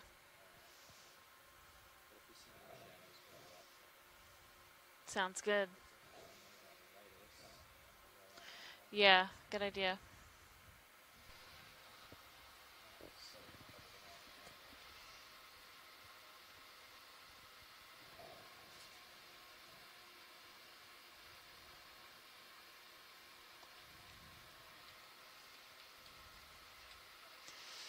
And this particular type of fish definitely seems to like being nestled into the little rock pockets here. Yeah, they are all kind of curled up all around this feature. Looks like the second football is the highest point at the moment. Get over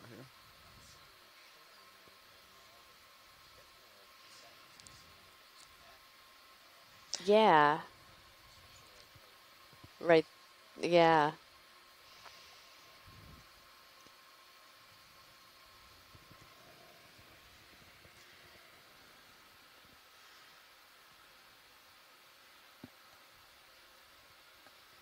Yeah, if we could come in close on what you were just talking about, Pilot, that would be a nice close-up.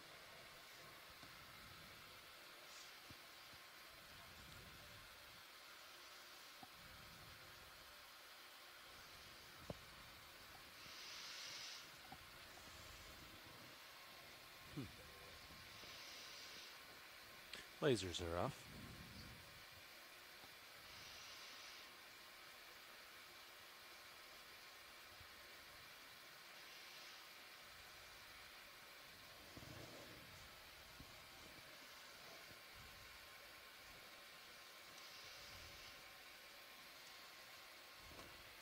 So to me, the bacteria I'm familiar with is what's on the right, the more filamentous. Yeah.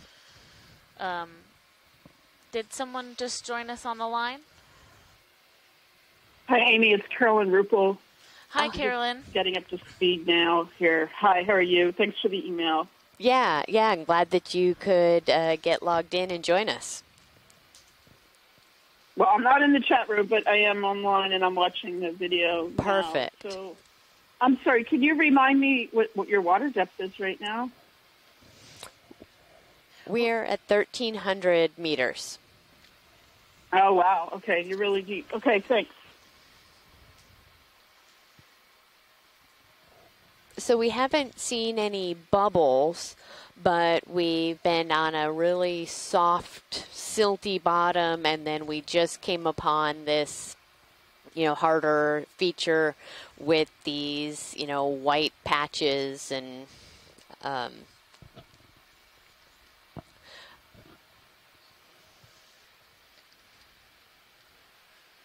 So, Amy, do you have some of the SEEP ecologists on or not? No, we don't. So, no. Okay. Yeah, I know the Falcor just came in this morning on the West Coast, so Amanda probably won't be able to call in either. Right. So we've seen this type of dark grayish material on the rocks. So I'm familiar with how the bacteria looks, which is the fuzzy white texture. But right. Yep. Right. So is the gray material some type of a different indication of seepage?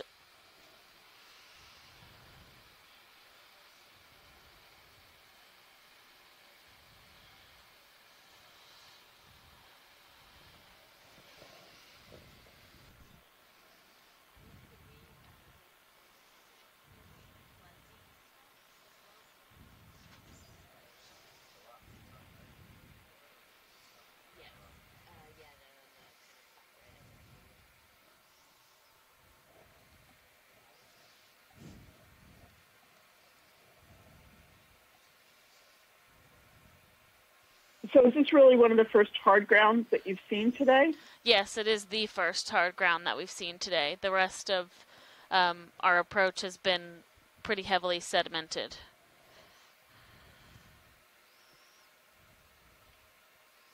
Okay, I'm going to try to get oriented to where you are on the seafloor, so give me a few minutes. No worries.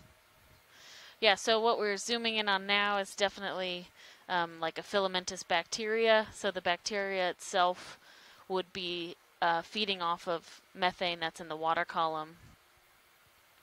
And if my seep ecology is correct, it is likely Beggiatoa, which is a type of bacteria that is actually modal. So they form these long filaments, and they can actually swim in the water column as well. Okay.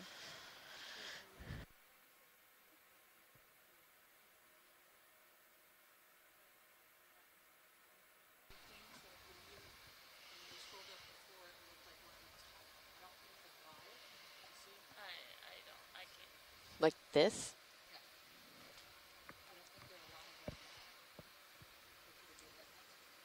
It could be. That's very, I can't see it.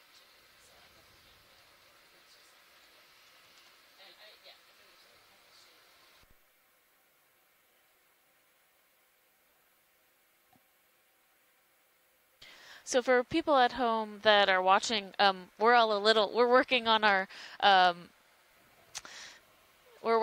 audio. We are a little surprised to find this. So there are seeps known to be in the very general region, but we did not have a target in sight for this dive. It's not that someone could not have located this earlier, but we weren't aware of it. So we're kind of scrambling to wrap our minds around what we're seeing as well. Unclear what. Nothing's like white, there's no super hard returns. Okay, so this is Carolyn again. I pulled up our where you are now in our most recent database, which is not yet fully published, as I know you're aware. And I don't see that we've mapped anything here. And I don't know whether you guys have gone over this recently with the sonars enough to have seen anything in the water column here. I will say, as you're well aware there on the ship, that we do have a population, a not very large population of seeps on the margin at about 1,300 up to about 1,000 meters water depth. Just north of here, there's a spectacular site south of the Thalweg of Norfolk Canyon that NOAA has done many dives on, as has Alvin. At the Norfolk seeps, those are about 1,400 meters. They look much more spectacular than this. They're mussels and big chemosynthetic communities.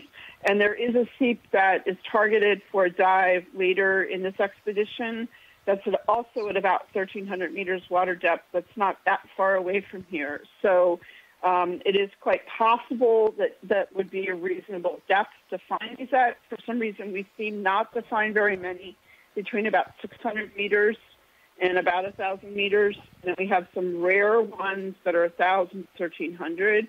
And as those who've been around NOAA a while know, to me at least, these are really, really interesting seeps because they're way inside the stability zone where you really shouldn't have a lot of methane coming out of the seafloor. So it's plausible, but obviously, they just tripped across this, and we don't have a map plume in the database right now at this location.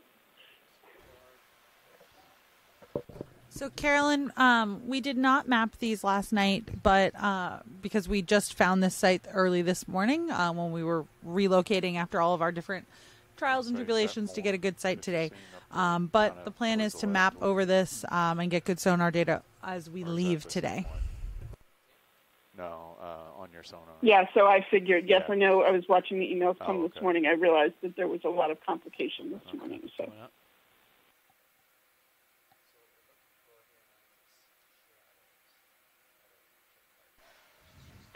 Hey guys, it's Adam Starkey. Oh, hi, Adam. Hey, Carolyn did a great job with that overview there. Just chime in that when we visited seeps at this depth before, usually the ones we've seen have been quite large features, extending for many kilometers, with really thick oncogenic carbonate crust and abundant bivalve communities. I don't know that we've seen enough to know, quote unquote, what to expect at these sites, but this is a little atypical to that. We have seen seeps like this at shallower depths, like in Nightgreen Canyon and up on the shelf, where we see more discrete, very small patches of seepage. But the deeper ones had before typically been these really large complexes with which appear to have a lot of productivity. So this would be a little bit outside that, but certainly that rock looked very much like oncogenic carbonate, and the certainly appeared that could have been bacterial mat on it. Okay, thanks to both of you for hopping on and helping with this. We are coming into another, hard feature. There's a crab down there. We'll watch for more evidence of the bacterial mats and possible other indicators of seepage.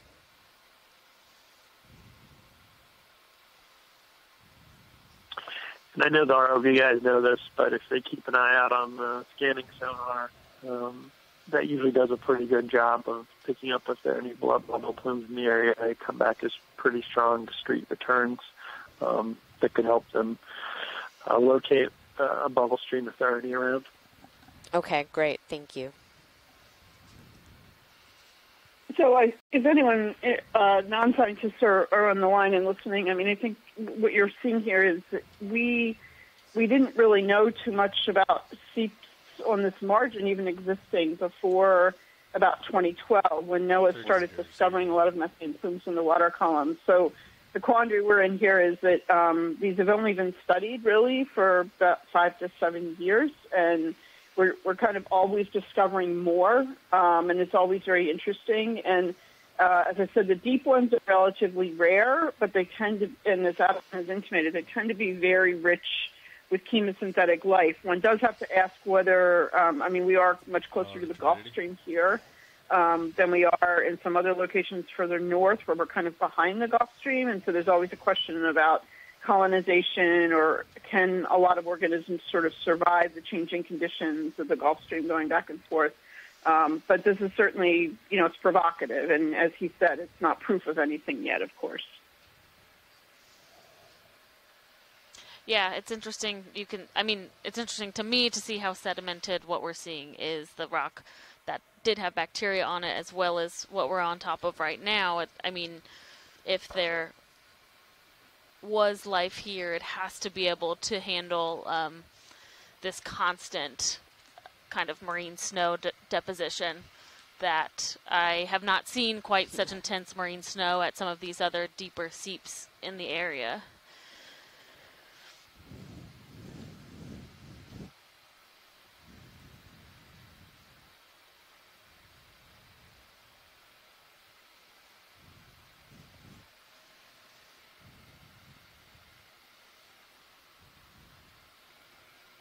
Can we just quickly zoom on that? Like, is that a fish that's doing like a half arc, or is it something that's in the sediment?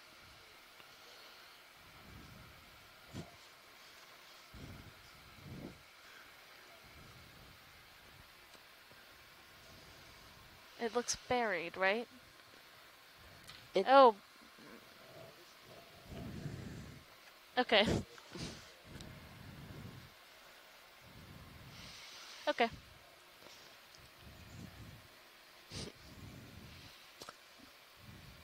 Sleeping. Yeah. Long nap.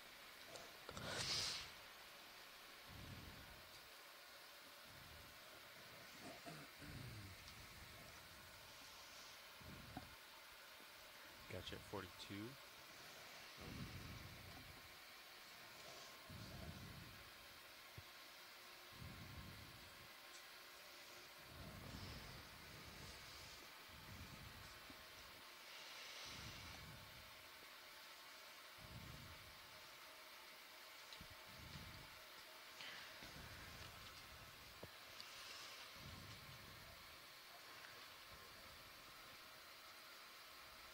Oh. Oh.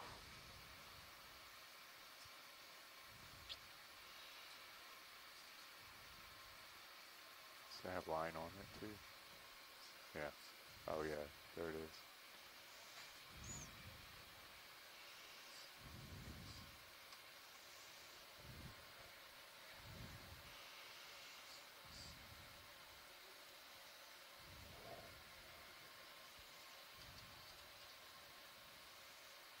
No, looks clear so far. I think you're like right here, and then this is that hard wall there.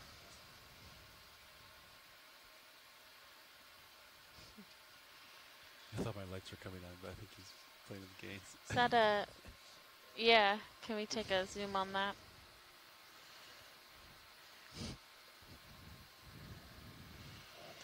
This is a very interesting topography as we've started to come up this ridge.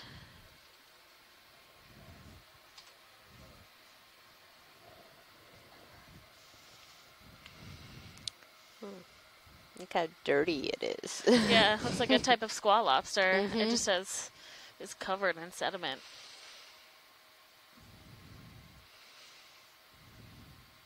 Oh, and see the brittle star arms coming out? Oh, yeah. Well, all of that, I mean, it looks like roots or something, you know, coming out, but...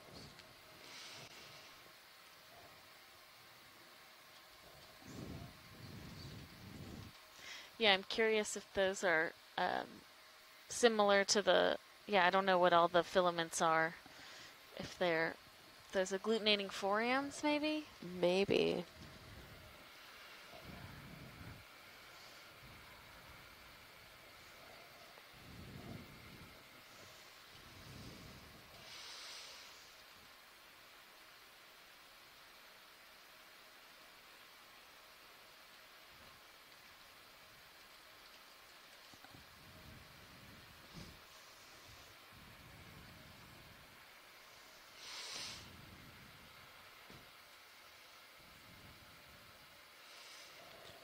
like 10 meters closer to you, Jeff? 10-meter move. You want to make a little move? Yeah. 10 meters. 220. That'll just give me a little closer. Same. Jeff. Yeah. Okay. Because it's Okay, getting gluten steeper. 4Ms might be a good guess, and I wonder if there's also some opioid arms hanging out there. Bridge nav. Yeah. Star arms. I think you're right, Scott. It looked like there were we some wanna see about a move. light-colored arms coming out from within that Okay, we're sediment. gonna move 10 meters, 10, at a bearing of 220, at a speed of 0.2 knots. Light-colored arms coming out from within sediment. Roger that. Thank you. Hi guys, Mary Wixon coming in. That's a species of Munida, the squat lobster you just saw, and it's a big male. He's probably the head honcho of that reef. Oh, okay. Move will be underway in a second. 10 meters. 10 meters. Okay. A little closer to you. Oh, okay. And just to a reminder from our folks that are on the audio line, if you're not actively talking, just to mute your mic because we are getting a little bit of feedback back here on the ship.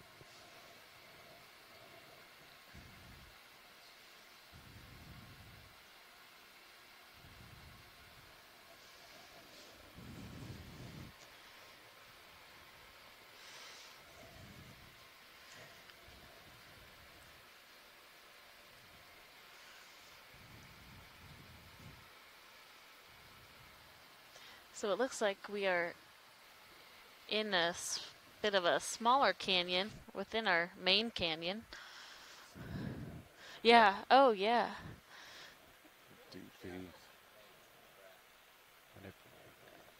Oh, okay. Manipulator.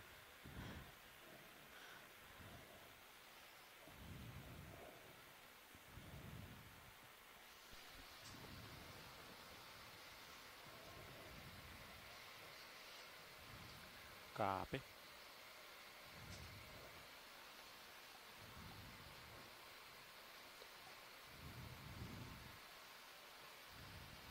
Tether looks good. A little bit left, not too much. Pretty much going straight to you.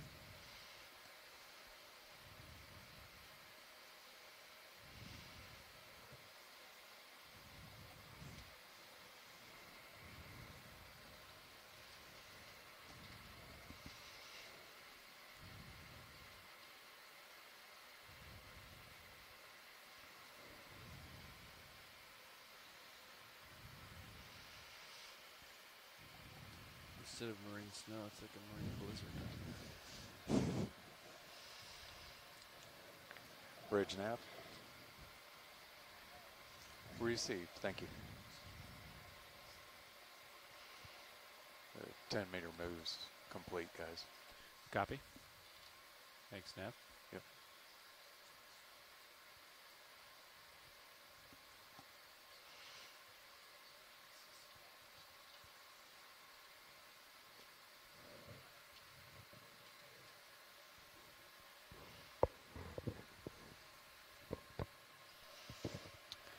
There's something hanging down on that that hole just on the left of the screen. Sorry. Now it just went out the bottom.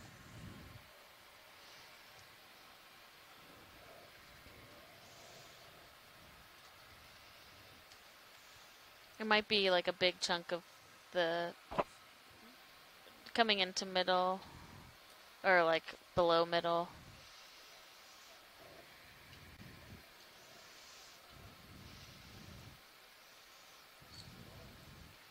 Yeah. There's actually, yeah, let's take a closer look.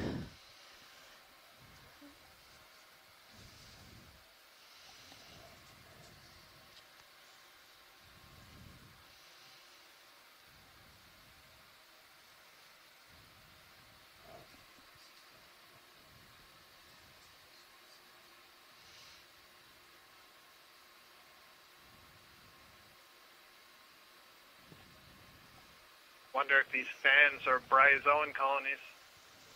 That was going to be my guess. I apologize for saying it first then. No, that's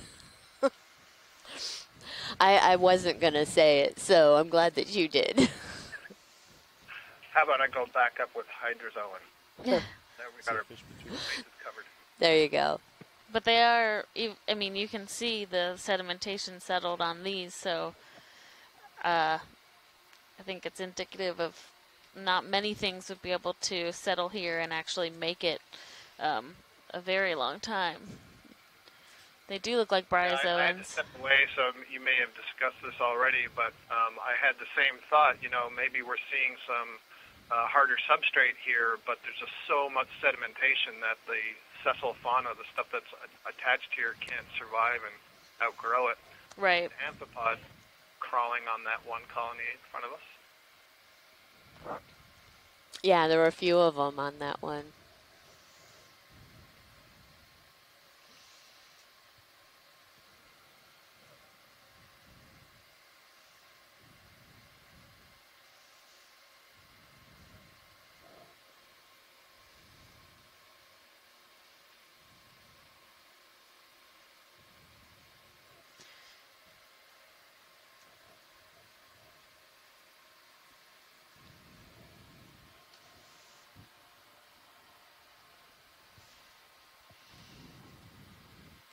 Okay, thank you.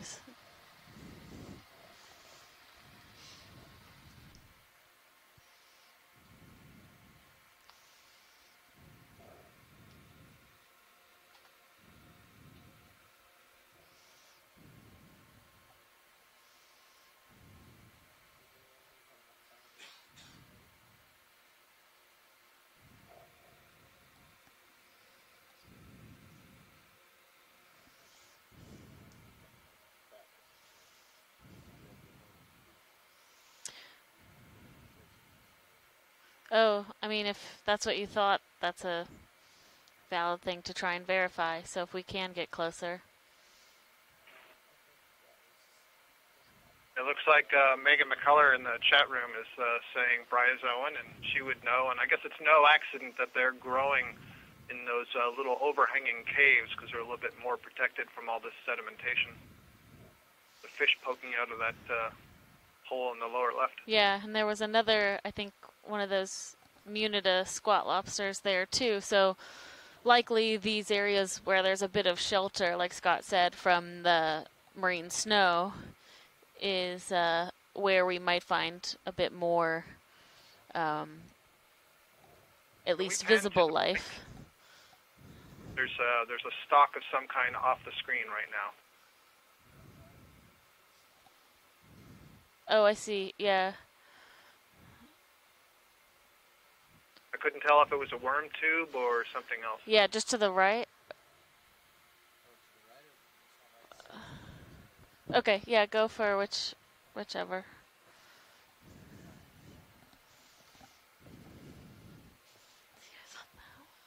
Oh, yeah.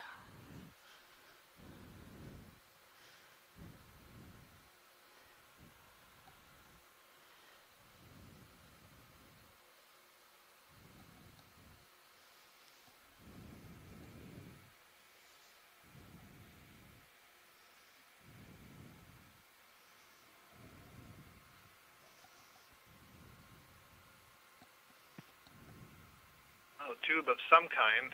The amount of mucus that's down there, I think maybe some kind of mollusk, but looks more like a polychaete tube or something.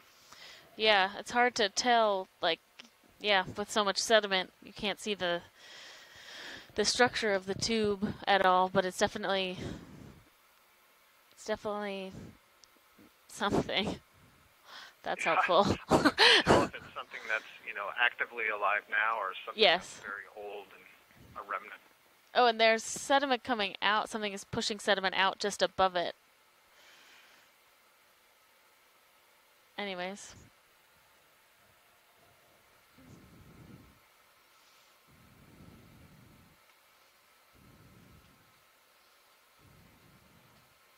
Like practically invisible little crab or something, or I don't know what that is, but it's practically, yeah.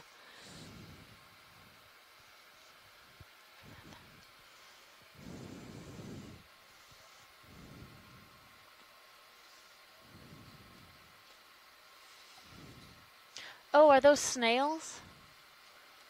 Oh.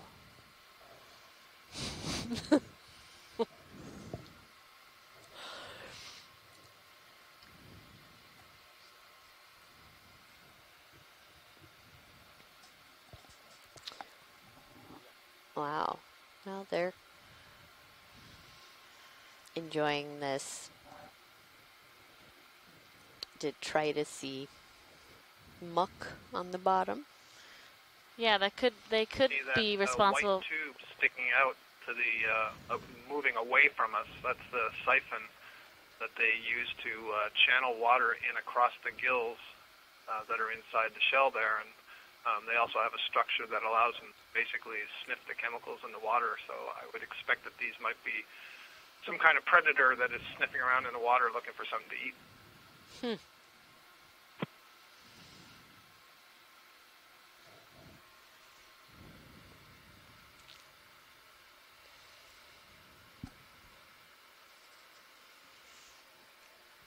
And it could be the snails. We've seen like mucus that was on that tube before, and I think I've seen a couple other like mucus trail and nets, which could be a result of maybe not these snails, but other mollusks in the area as well.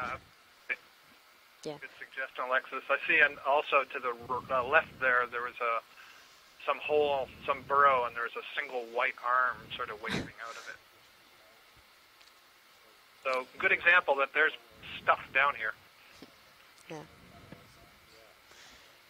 So Carolyn asked on the chat if there's any significance to this being gastropod habitat, like especially if there are these kind of chemical sniffing gastropods.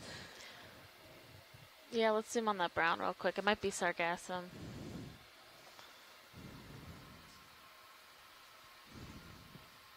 I can't offer any significance to that. I mean, that's stand by while we ID this.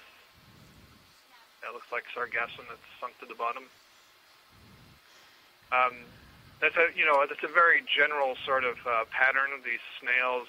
Some of the advanced snails to have a very well-developed siphon that they use for probing the water. They're also using it for bringing in a current of water that they get their oxygen from.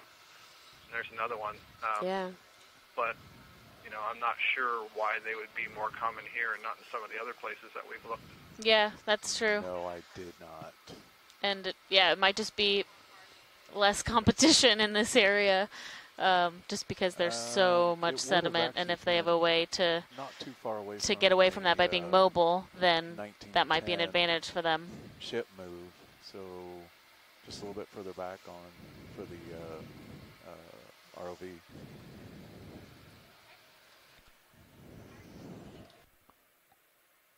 Receive.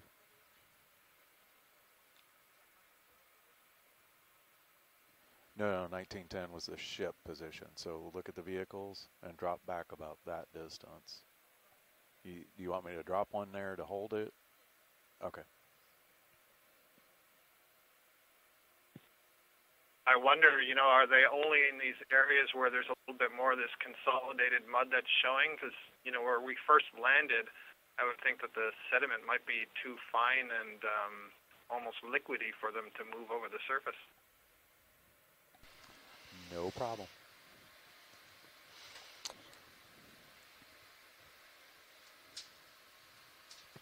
Oh, there's a caprellid amphipod in the top right corner. The common name is a skeleton shrimp. It's that long, looks like a stalk with two antennae at the end, and it keeps bending, kind of nodding, and you can see a little bit of swelling. Oh, yeah. So the head end is sticking out into the water, and then where it's swollen, these are amphipods. We saw some amphipods earlier, kind of an odd little group of amphipods, and they have hook-shaped back legs that they can hang onto the substrate and then hold themselves out into the water column like that. They're very common in shallow water and deep and so on. But like amphipods and isopods and other paracarids, they brood their embryos. So I think that swollen area that you're seeing may be some embryos that are being brooded under a plate. So that would make that a female. Wow, yeah. Looks almost like an ophoroid arm. Yeah, exactly. That's what I thought it was at first. So I wonder Should I if find these out are how all hard it opioid is? arms, Should I then find why out is there how only hard this one waypoint arm is? sticking out of each hole? Yeah, Time-wise. that's a good question. It might be. Yeah, that's what I'm wondering about. Here. Do we know what normally eats ophiroids? Is it fish? After they Sorry, to know what eats them? Is that what you asked? Yeah. finish the discussion, I'll find out how hard the waypoint is. I know that there are some fish that will bite the tips of the arms. Yeah, because I'm curious if they have one arm out for Out a little being bit. able to feed and then hiding in those little They're pretty burrows as steep, much as so- possible. Save the other arms for later. Yeah, yeah. Okay. Like a 20 or something. Okay. Yeah, let's go 20 meters. Follow that ridge up. You want to follow which direction you face? I think 220 put me right. 52, I think that's pretty good unless you wanted to.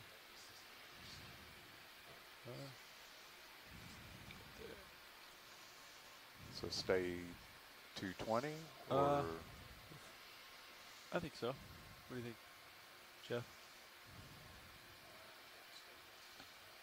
Yeah. Okay. Okay. And 20 meter on this one? Yes, yeah. Okay. Okay, we'll get it in. Bridge now. Yeah, I want to see about a move. Guys are right. Okay. It's going to be 20 meters, 20 at a bearing Nolan of Barron just wrote in the 220 chat room that we've at a seen speed of crabs 0 eating to opioids, and I do remember that 0.2. from last year when we were in this area. Was really doing a good job Roger that, eating each of the arms individually and then breaking up that central disc. And when we were in the Pacific a couple of years ago in 2017, we saw the amazing instance of a brittle star grab a squid out of a water column. So sometimes it's interesting who's the hunter and hunted. Right, that's very true. Well, we are working our way up this side of this canyon, and we're currently at about 1,280 meters, and we were thinking as we were coming up, maybe we would have a steep enough slope that some of this sediment would not have stuck around, and I think we were wrong. This is a very sedimented area, it seems, even though we are on a pretty significant slope.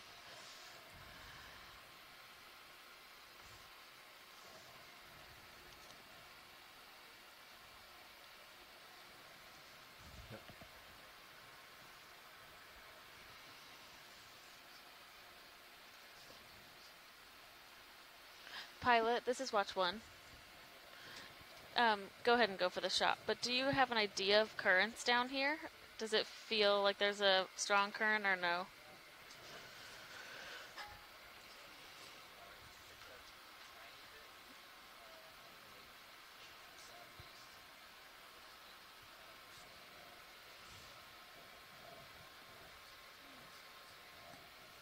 Okay.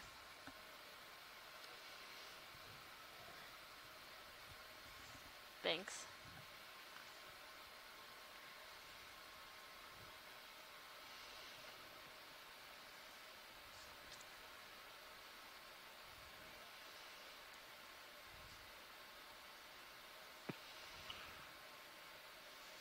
We have a fish in Given this. how much stuff we see constantly sinking in the water column here, maybe we shouldn't be too surprised that the whole bottom is covered in the sediment. Right. And I feel like every time we zoom in, we can see some of the sediment continuing to fall. So I think this is a pretty constant situation that we're Process, observing. yeah.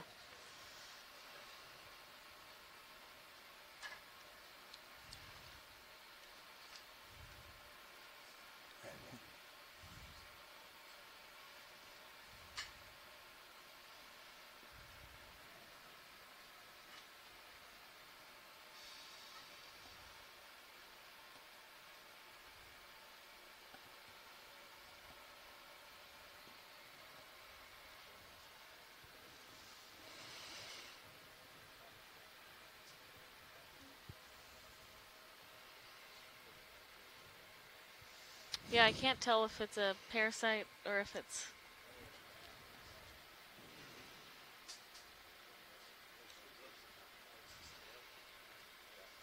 Now on his that's fin. a copepod parasite on the fin, for sure. The two elongate structures that you see are actually egg cases. Oh. And then the lumpy body in front of that is the main part of the thorax, and then just in front of that, there would be basically the head and the mouth parts embedded in the fin. So it's a highly modified copepod. Okay. Huh.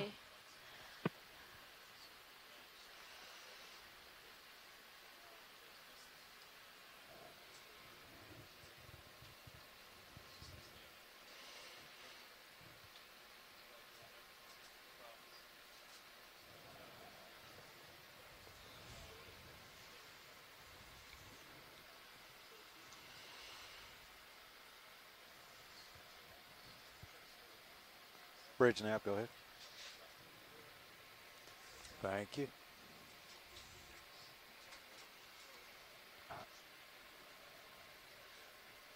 Pilot copy. Those moves complete. Yeah.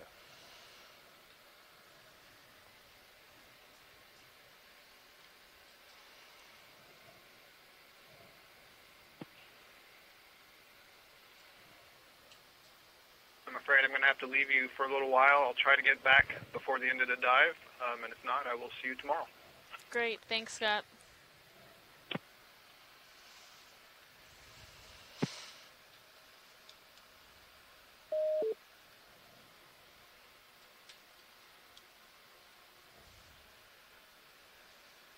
Is the ship underway, or are we stationary?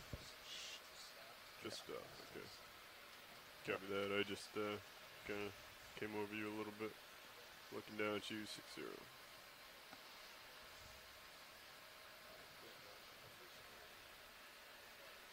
Pretty steep, huh? I'm coming up, by the way. Yeah. Oh.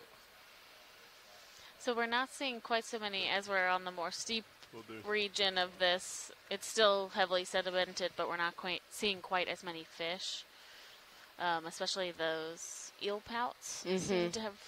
So it's interesting. Yeah, they preferred to be on the flatter bottom, and they really liked those areas where we had some of that outcropping and where they could kind of huddle into the holes.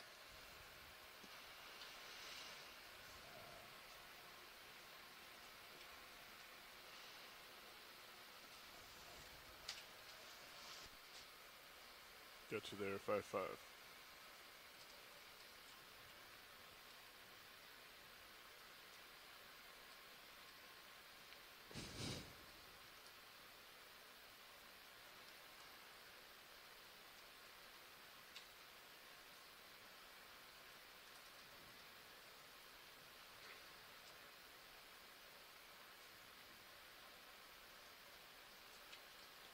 Watch lead nav.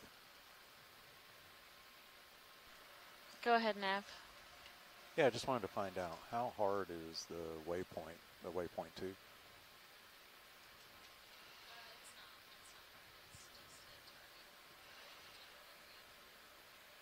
Okay, received. Thanks.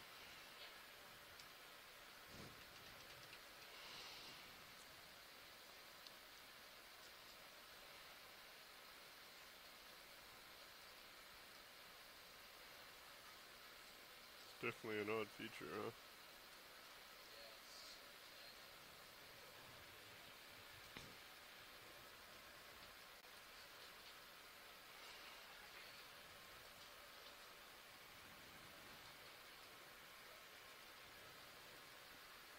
Oh, yeah, good eye.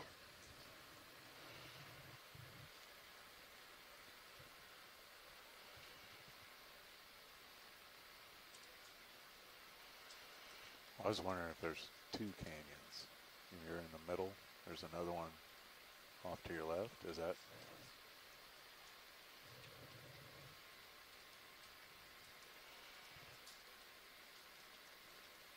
I'm looking at 235. We may be in for another move once he gets us. Okay.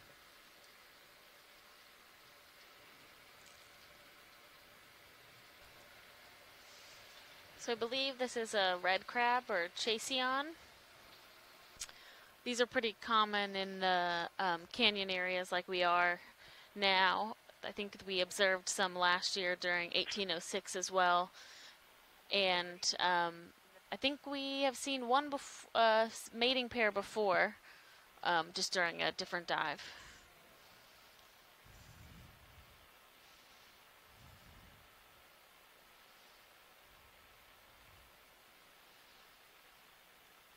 I'm sure if this is one of these crabs that will eat ophiroids, then it's living maybe a very happy life. There seems to be a lot with it, with their arms sticking out.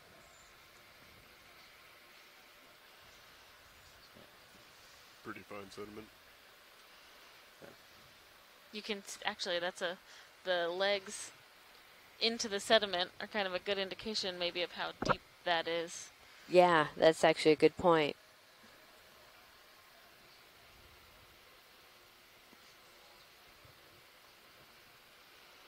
So you'll be ready for another move after this. Okay.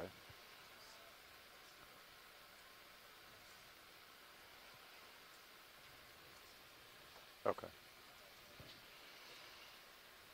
Okay.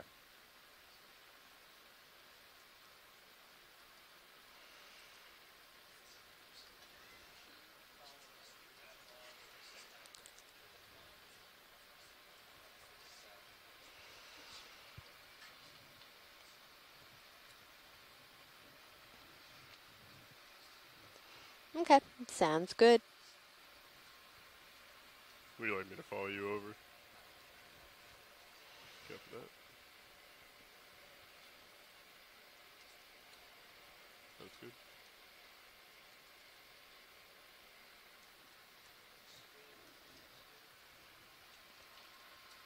Oh, yeah. More of those short-finned squid.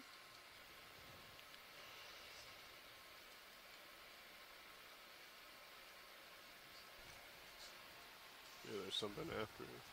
Yeah, there's something further up there.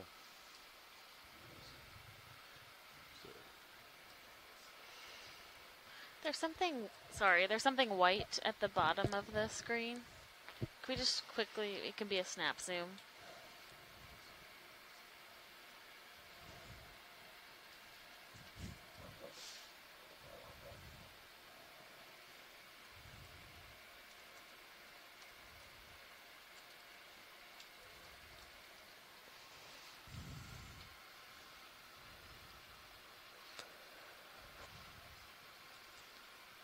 Is it a nudibranch?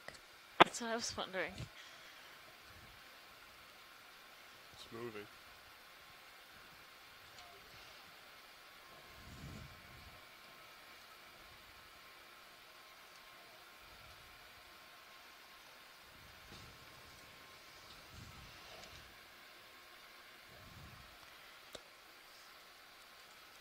It does look like a nudibranch, but it's in a very weird position. Or the way that it's up on this stalk deters me from thinking sea cucumber, but I could be wrong.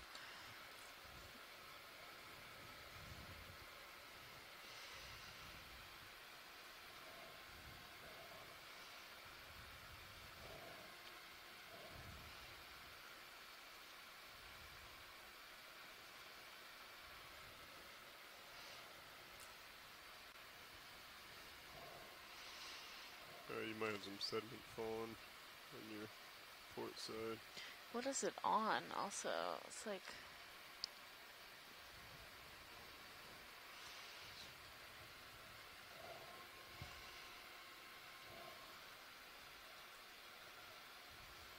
Is that another one of those bryozoan we saw earlier?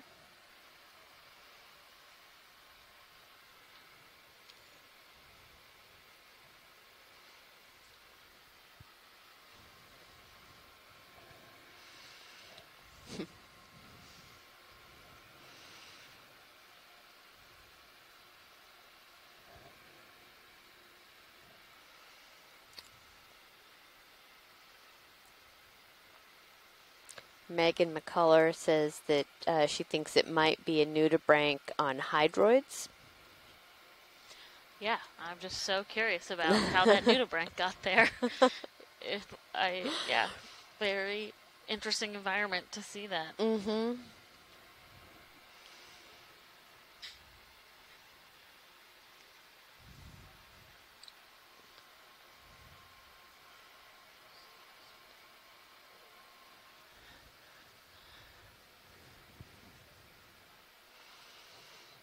Oh, yeah. The squid on the... Oh, yeah. Hello.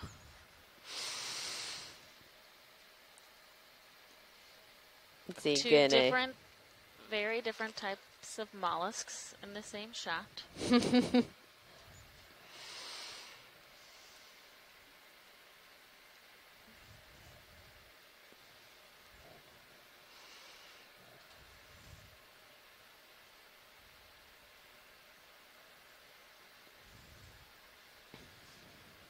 We've seen a number of these short-finned squids today, as Mike Vecchione identified for us earlier.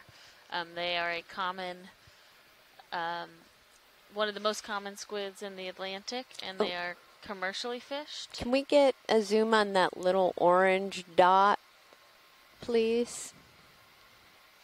Yeah, there's a couple of them. I thought those were lasers. I took a double take. I was like, what is that? That's the laser. Oh, wait, no, it's not. For orientation, that does not make sense.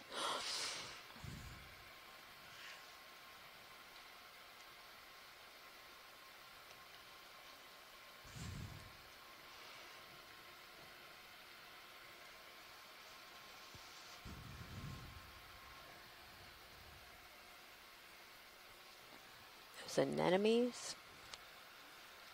Yeah, possibly.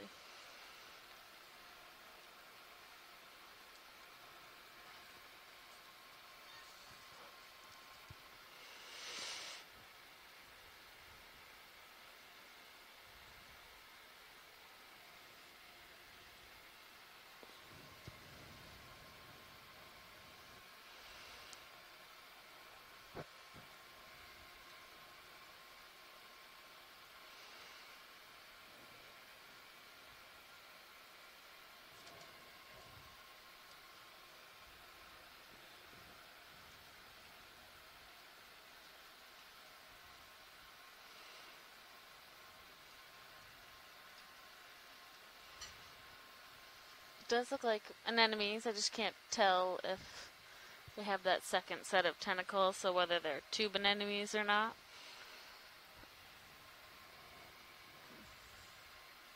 And there's something in that hole. Yeah, that's... What is that? It looks like a really large... Ooh! Oh. Oh!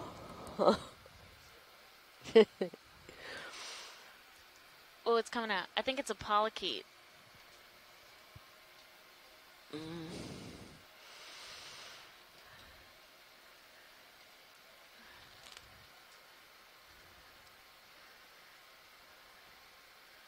So likely a type of worm that is dwelling in a tube.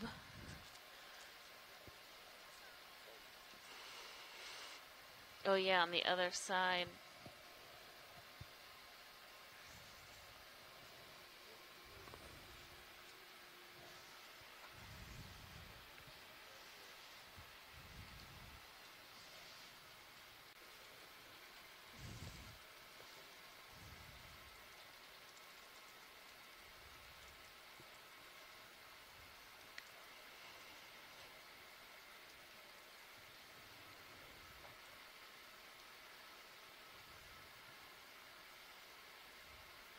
Yeah, there's something there. I can't tell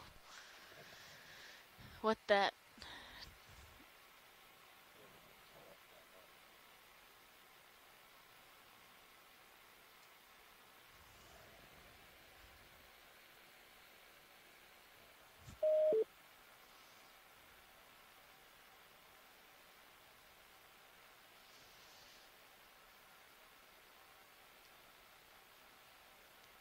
Okay, I think we can carry on. We've tried to see This worm will come out, and I don't think it's going to.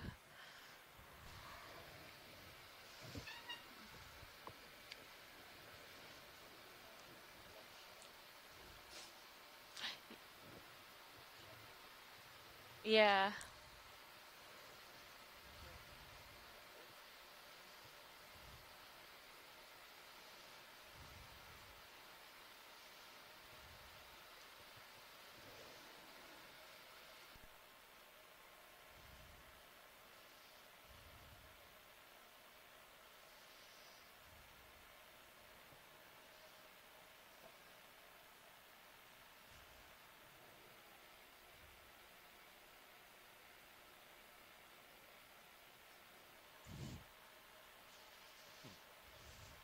Yeah.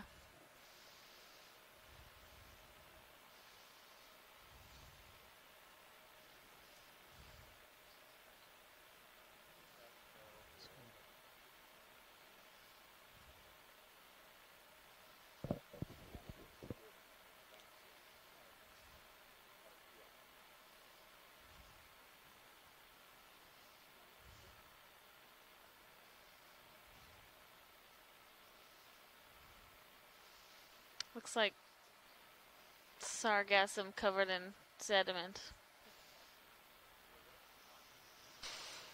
I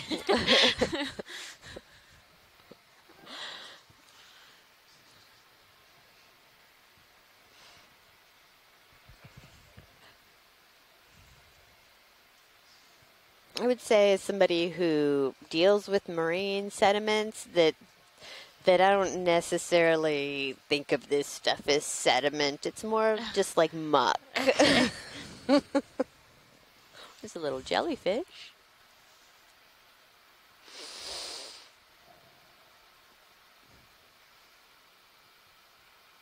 Oh, yeah.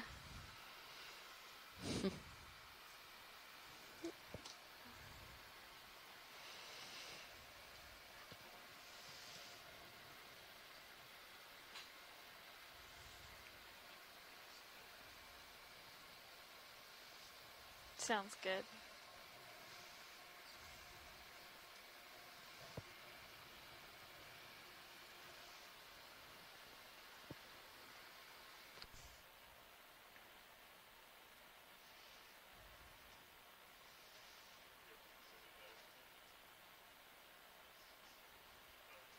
Yeah, there's also all of these little burrows and holes within this feature are likely filled with lots of life. So heavily sedimented areas are often, we don't see a lot of benthic organisms or sessile organisms, but every time we've zoomed in, there's actually a lot going on where we have these ophroid arms sticking out. We've seen snails and a nudibranch, which is unusual, and likely underneath this layer of sediment or within this layer of sediment there is a lot of biological life as well.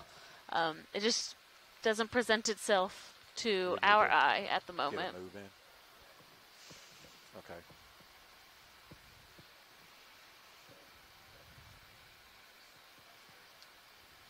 Want to do a 30? Okay. Okay. Bridge snap. Yeah, I want to get a move in.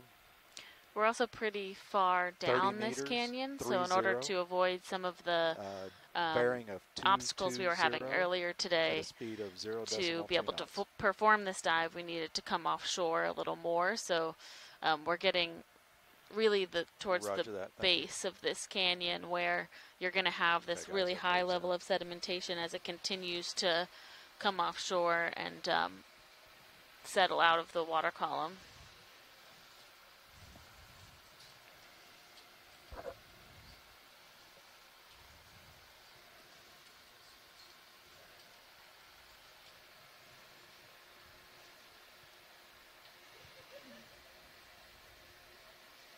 Yeah, I'd love to see what kind of evidence there is within this canyon, especially down at the base of it, for turbidity currents to have come through here, because a lot of these canyons have been formed just from,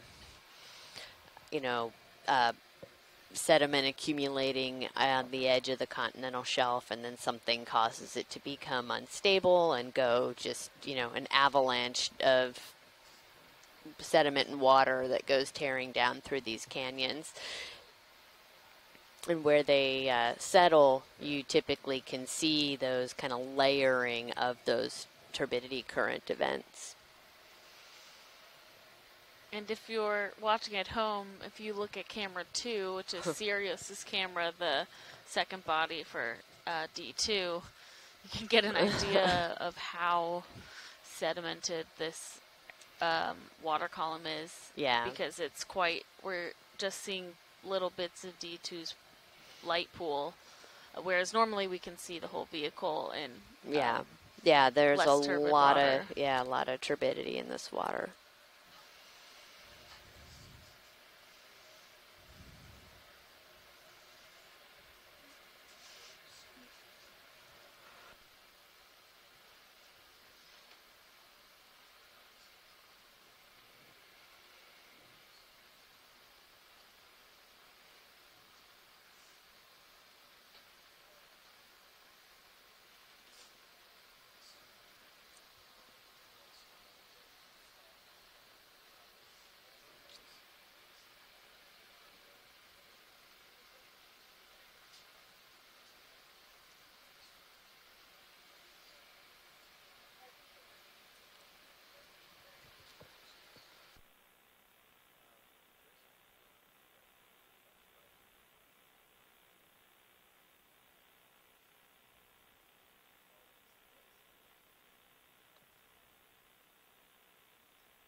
So we are currently about 40 miles offshore of North Carolina, and we started today's dive a little later in the day than normal due to some complications in finding a nice dive site.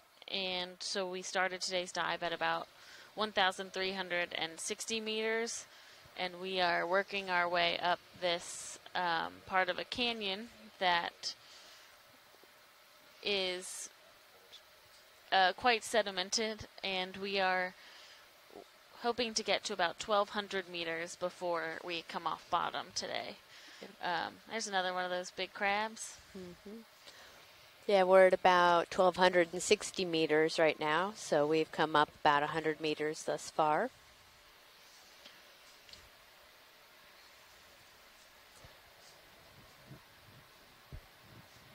And all of this that you're seeing in the water is just marine snow, detritus that's been falling down through the canyon, the water column.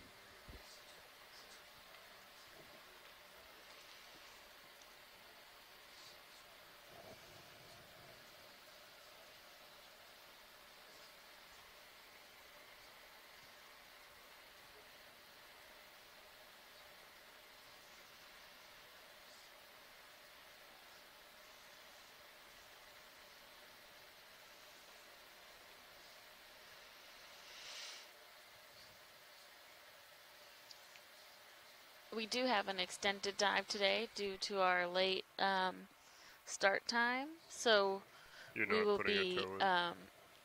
on bottom for, I believe, a little bit over an hour, close to an hour and a half left in this dive. And once we reach the top of our track, we will kind of leg across the ridge to continue to look at this site until it's time to come up.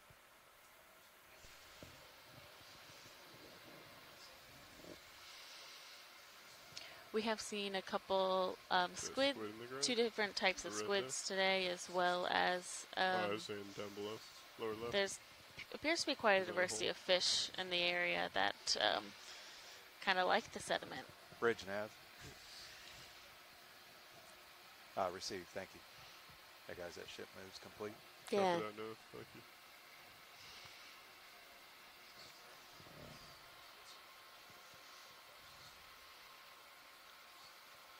Looks like just shadows, another eel pout maybe.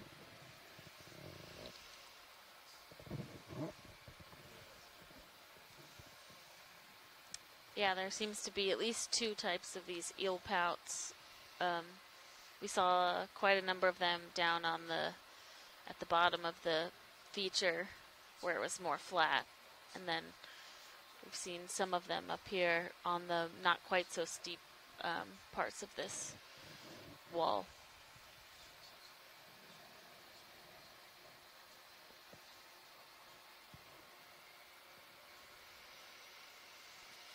And for tomorrow, Hey, we pilots, are planning just a on heads up, diving on we've July got a little bit of 4th, weather so off to we our, will port be side, in and they're watching it. Pamlico Canyon at the a wind's deep been kicking site. up a little As bit, long as the Gulf Stream is working right with now. us tomorrow, Hoping it's gonna miss we'll us, be diving but to just about be aware. 3,200 meters. We'll be watching. Spending a winds couple come hours and around coming a back little up bit because more to the the west. deeper we go, the longer it takes to get there. So we have a little bit less time on the bottom, but it's still of scientific interest to look at those deep no, sites as well. Bailout was southeast, and then we'll probably shift. That's what they've got noted. But here shortly, we were looking at it be more of an east. Yeah. Yeah, here I'll zoom out. The reason is because it's over here, and then as we came up, the more easterly.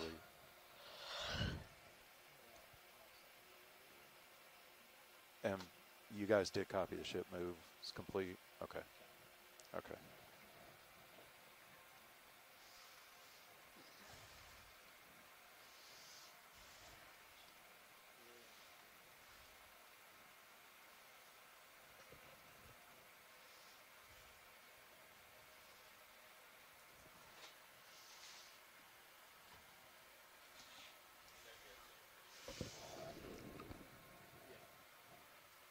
Shannon Hoy, our mapping lead for this expedition, noticed some pretty interesting acoustic data on our way as we were launching the ROV for this site, where we saw what we believe to be pretty large schools of fish in around 300 meters, or I guess between 300 and 400 meters. So while there is a lot of particulate in the water, that's likely fostering pretty diverse fish communities up in the water column as well.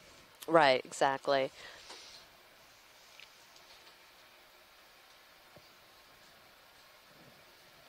So we have a little bit of a pilot change going on right now, so that's why we're just kind of hanging here. Occasionally, if you notice some kind of lighter patches of the sediment, that's typically from the burrowing critters that we're seeing, the burrowing organisms. And as they sort of mix up and spit out the deeper sediment onto the surface, you can see it in having a lighter color because it hasn't started to precipitate some of the elements out of the water, out of the seawater.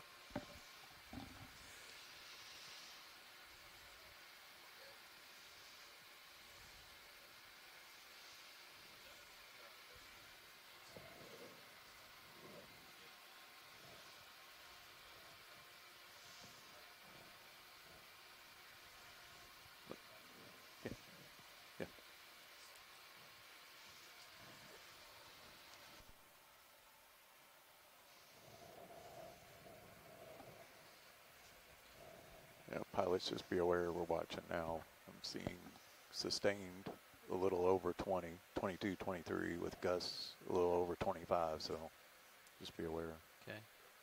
Just off the starboard bow. Yes, sorry. Yep, that's okay.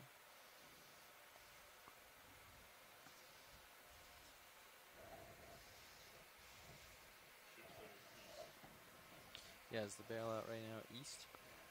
Or southeast? We've been still labeled southeast.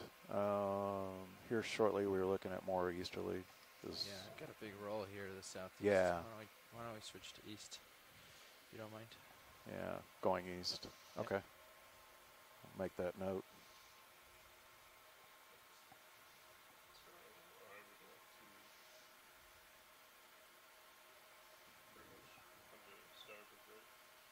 So, we've been doing, this is pretty much 220, and I'm going along 220. I actually haven't adjusted it because I like having the tether not in my face. So just follow this along, and you'll just be on the left side of my screen. That's okay. Oh, yeah. Yeah, you would go east, or west. You would steam west, drive out towards the west to your starboard.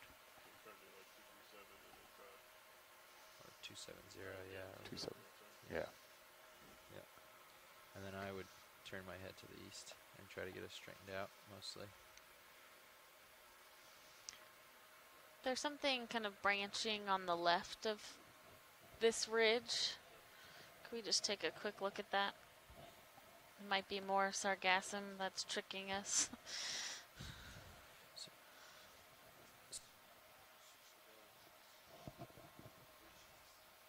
I was going to say, I was about to call that up there. Yeah, okay. Bridge nav.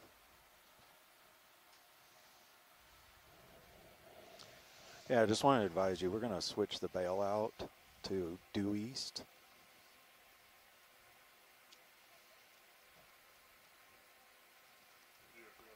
Roger that. Thank you. Yeah. Oh. You want to do it? Okay. Oh, yeah, I think it was that sargassum. That's right there. So don't... Yeah, okay. Yeah. So we're good. Thank you. 10 meters is good. Okay. Bridge nav. Yeah, I want to see about a move of 10 meters. 10 at a bearing of 220 at a speed of 0.2 knots. No, we've seen a bunch of those. Thank you. Roger that. Thank you.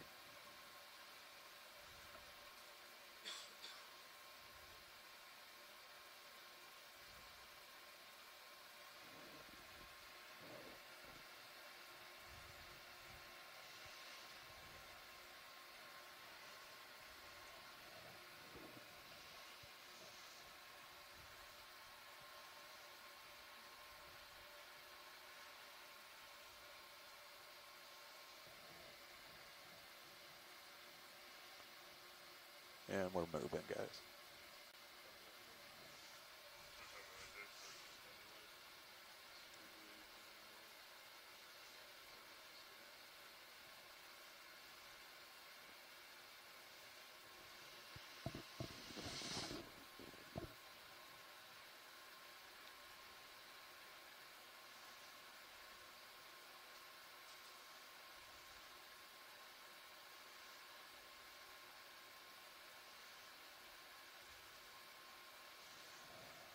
I would be interested to take a stick and just push it down, see how easily it would go in. Right. And how deep this sediment layer is, just because I feel like it has been accumulating for a very long time. Mm-hmm.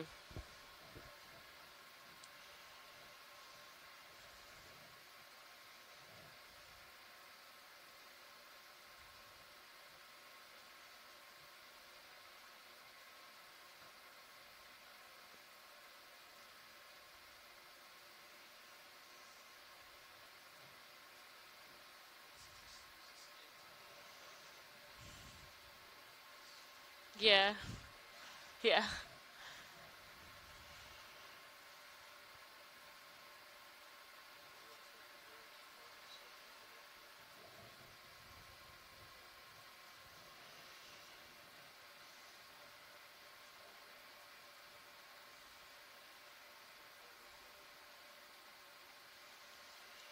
That's interesting.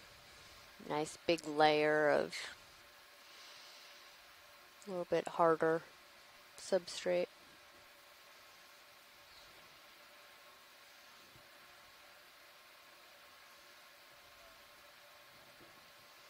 Bridge nav, go ahead.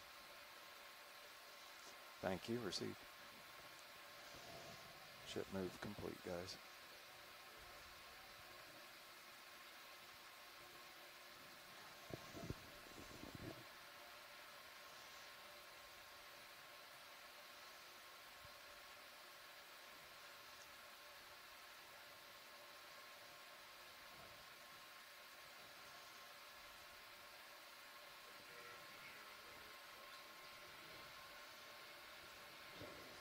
Yeah, thanks, pilot.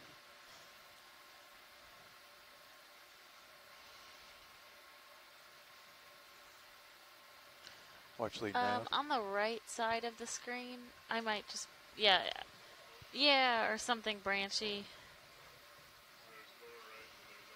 Oh, I see. Let's do the center one since we're kind of right there.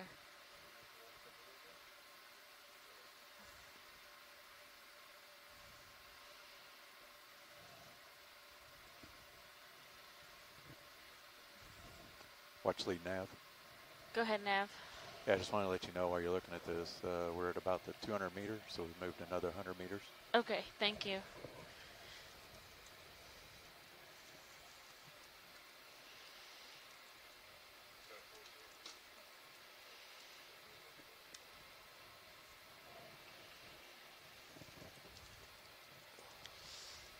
I think it's a hydroid, but just mostly covered in sediment. They blend in almost because they're the same color as the substrate. Yeah. A number of amphipods on there, but I would be curious how long these survive before they're essentially suffocated by the sediment.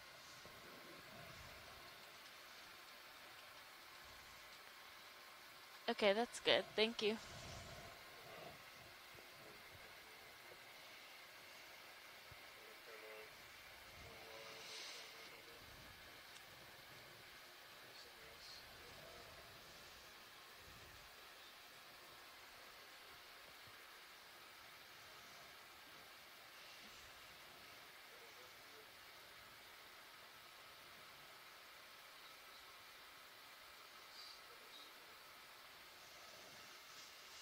Yeah, it looks like the same. Looks like the same thing.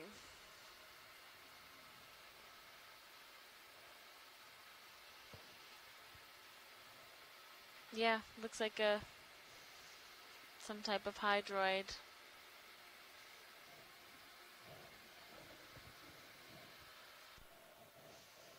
That's good. Thank you.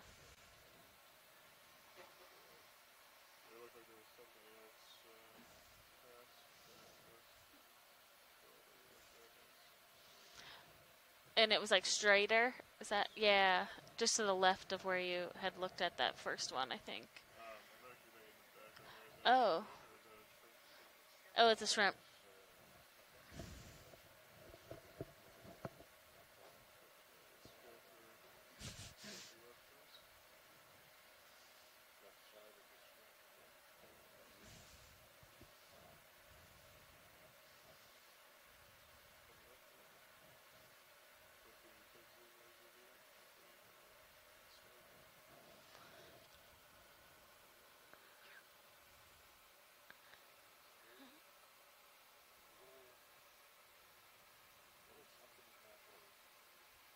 Oh, there is something in that hole. Those look like blades of seaweed, like grass, but they must have come down. And I think that's another, like, polychaete hole. So you can see its head. Yep, here we go. Oh, come on.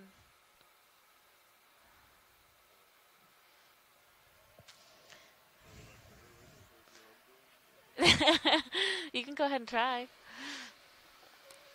Oh.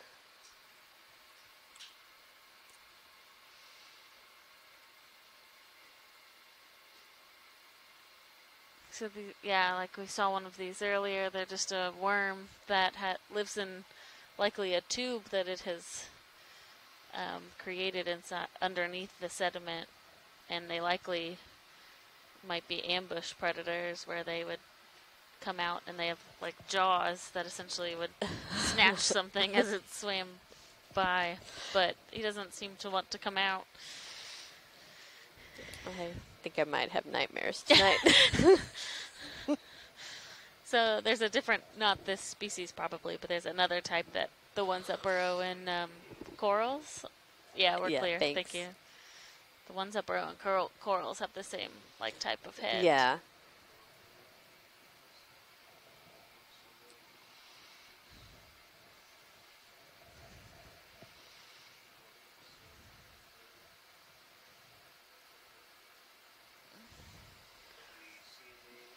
I don't think so. So it'd be good to get a nice zoom.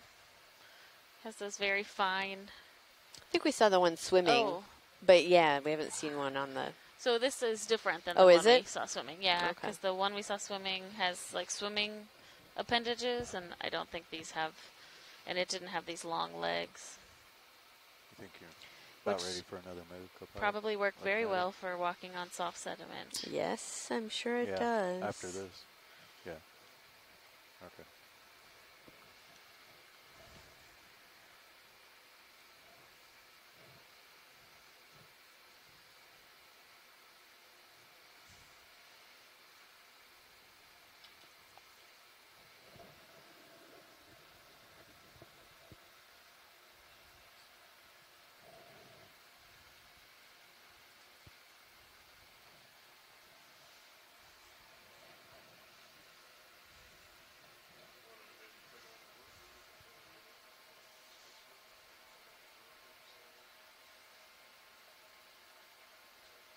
It's very long antenna.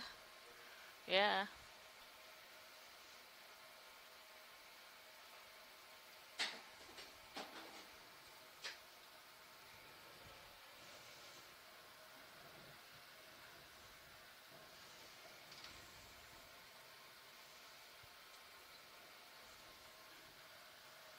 Great. Thank you. Oh, there he goes.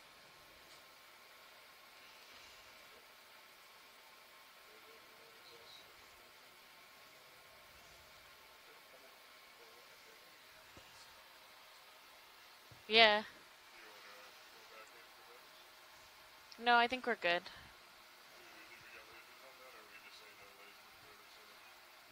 If we can get lasers, let's. Okay. I think that's good.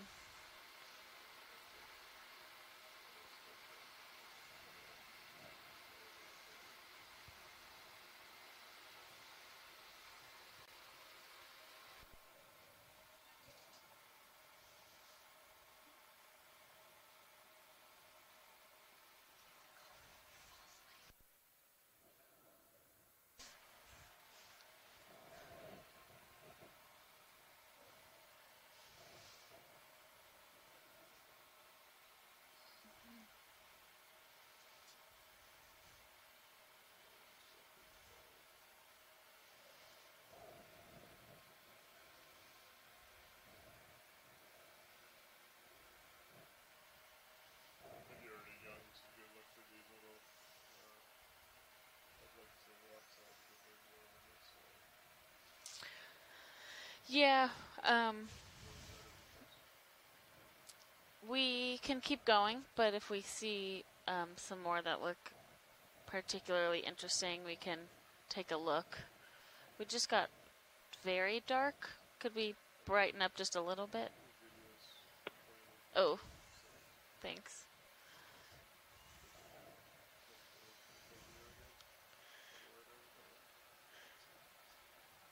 Oh yeah, You pilot. ready? Let's see if that is something.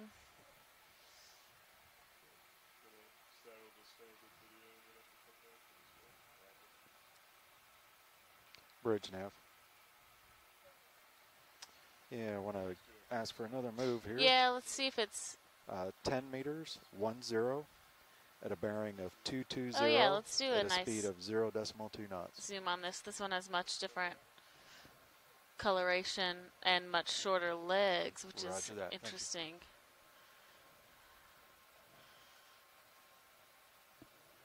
You can see its gyropods there on its tail as it's kind of flaring it. Oh.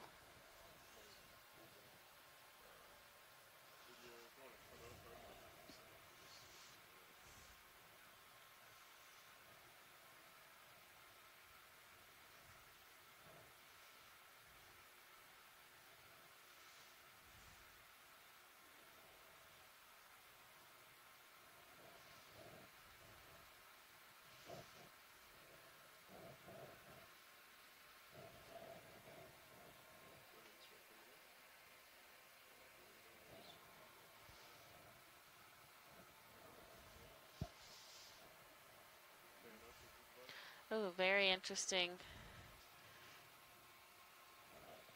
texture to the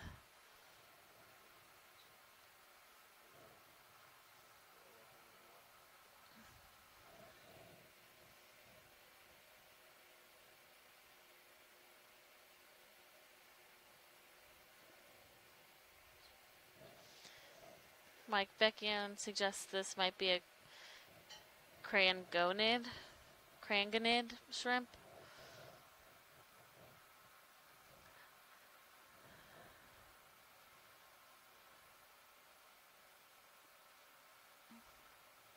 Definitely has a much different way of moving than some of the other shrimp we've seen. We've seen shrimp swimming quite efficiently, as well as the longer, the shrimp we saw with the longer legs just before seemed to be much more equipped for moving across this very soft sediment, whereas this shrimp is having to unstick each leg as it traverses along. But it is very well camouflaged.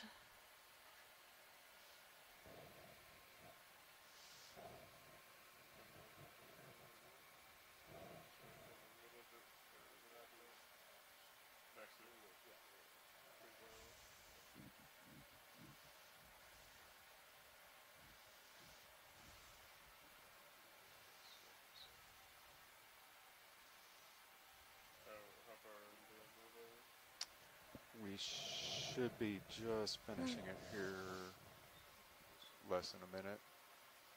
Yeah, it's a very interesting posture.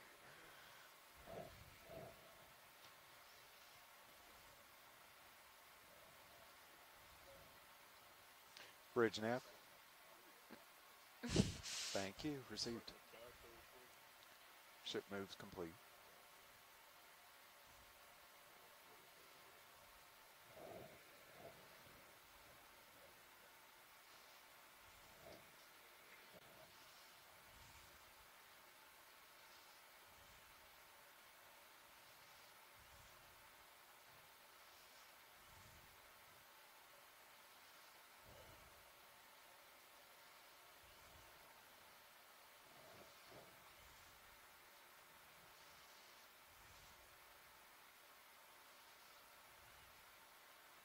Oh.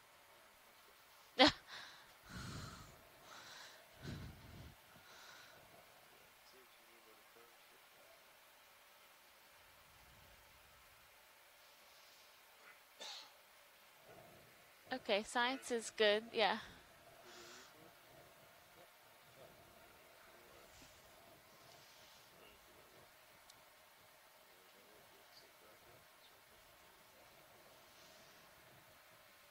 So pilots, just as a heads up, if my calculations are right, we got about an hour of bottom time.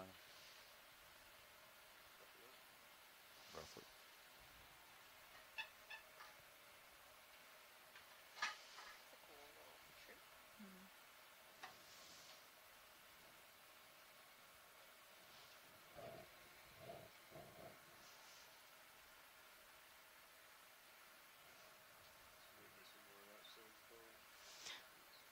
Yeah, I think it's probably a hydroid still.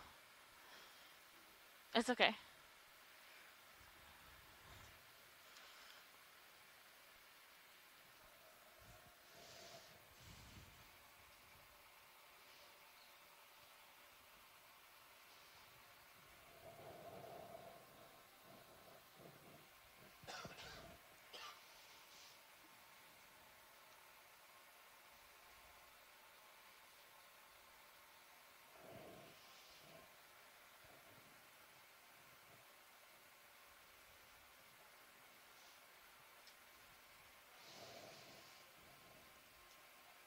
So today's dive does kind of mark our part 2 of leg 2 of this expedition. We spent the first 10 dives down in more of the southern region of this southeast U.S. off of Florida in Georgia. It looks like the same squid. And we did most of those dives on kind of hard scleractinian coral mounds and a couple in escarpment type features. So we have transitioned up into the more northern area of the rest of this cruise, which we're currently off of North Carolina, and we'll also be, there's another one of those chaseons. We'll be working our way. You can go ahead and take a snap on them. Sometimes, last year they saw one feeding, so it's nice to always give them a look. Yeah, he's just hanging out.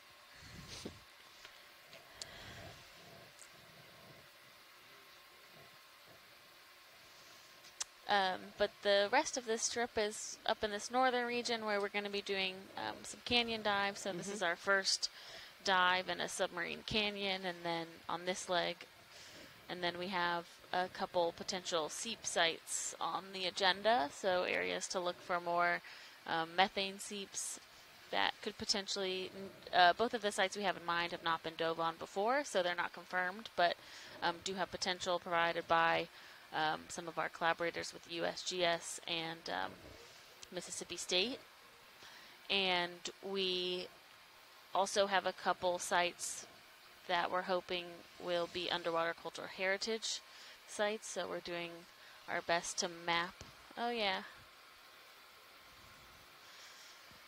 We are going to be mapping at night in some areas where we will be doing some shipwreck hunting for potential underwater cultural heritage sites at the end of next week. So still have a lot of really cool dives on the docket, and we'll be diving, hopefully, if currents and weather agree, we'll be diving every day until July 11th. So, okay, 10. Another couple shrimp. Okay. Yeah, just a zoom Bridge to nav. confirm.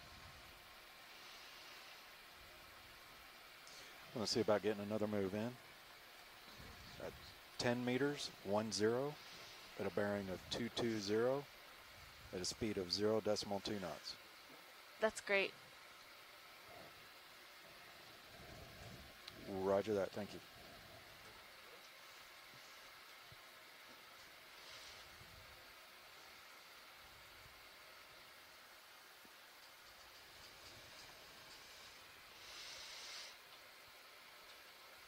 Looks like another one of those camouflage shrimp too, with its tail up.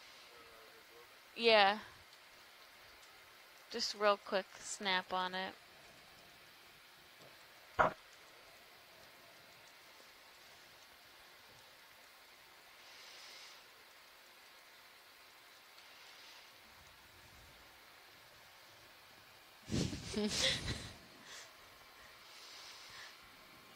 Yep, looks like he's just maybe waiting patiently for his next meal.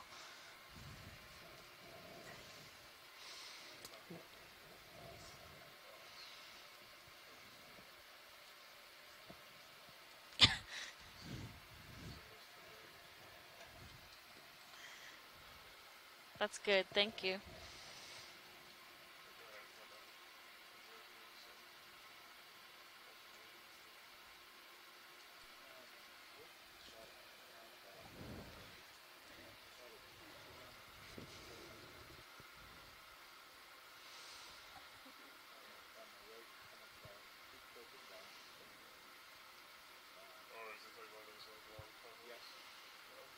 Oh, so the very skinny to the right?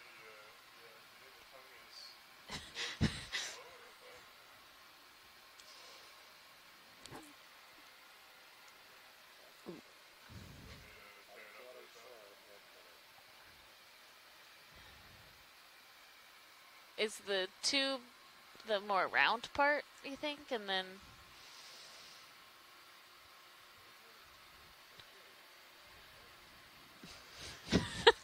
I don't know if it's called a tongue, but it's okay.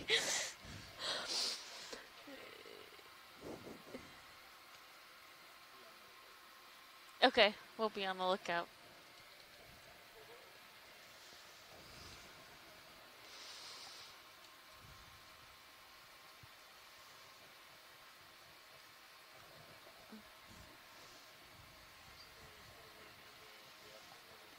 Oh yeah, one of those protists. I think it's a protozoan.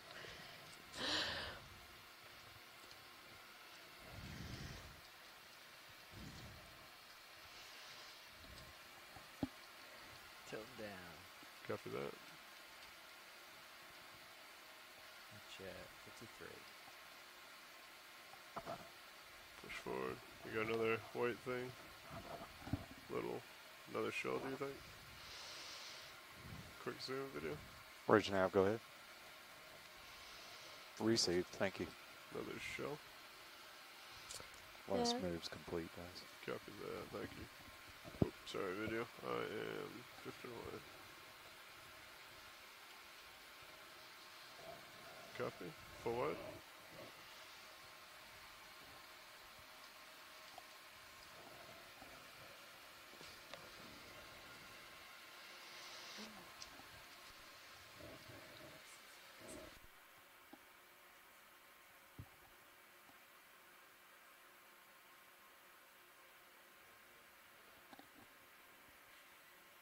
Looks like we may be getting close to the top.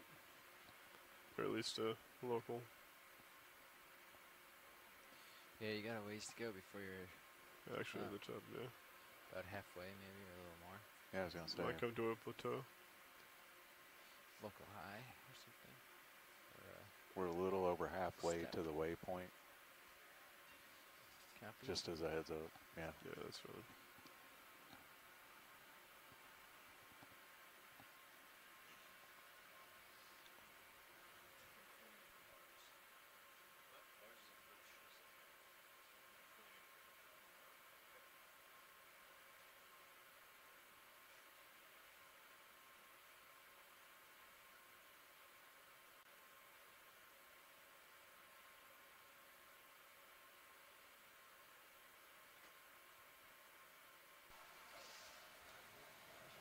I do find the way that these fish are kind of curled up, to be kind of endearing, though.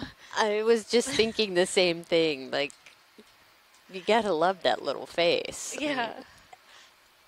And it's like, I'm wondering if they're creating some of these, like, I've seen that where it's like a little trench dug in, whether it's them creating it from kind of spinning around and getting settled, or if it's something else that causes a little bit of a slide, but then they like those particular areas.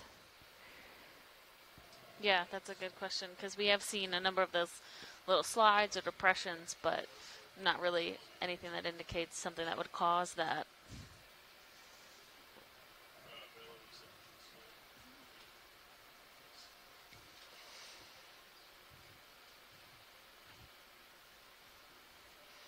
Big shift on that wind. What's that?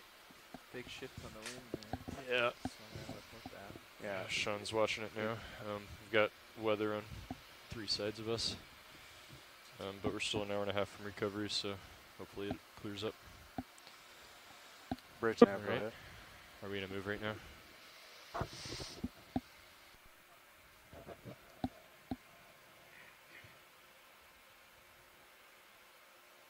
Okay, received. How much of a heading change? Okay, stand by. Yeah, if that's what they need to do, then it's fine. Good with it? Okay. And sure. 10? Sure. Okay. Bridge nav? Yeah, let's go ahead and do the 10 and then see how that does for you, and then we can reevaluate. Received. Thank you. They're just going to do 10 first. Copy that. Thanks. Very light on the bottom.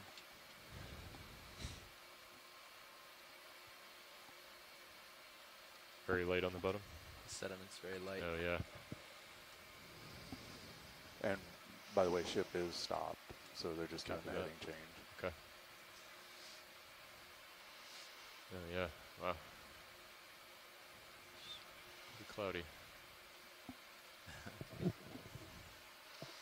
You just have like one light Squid bank on shadow. it. Squid. I don't think I have any. Really? Yeah, no lights.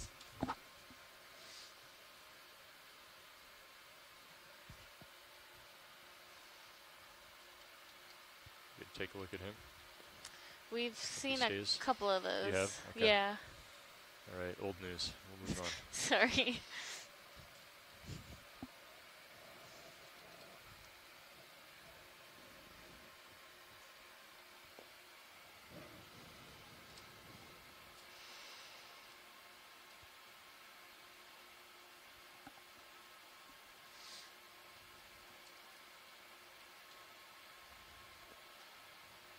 Wow, yeah. Kicks up pretty easily, doesn't it? Guess Lars didn't give you the warning. On the handoff, when I gave it to Lars, I was like, don't give more than like 15 or 20 on the thrusters. Yeah. Or you'll kick it up.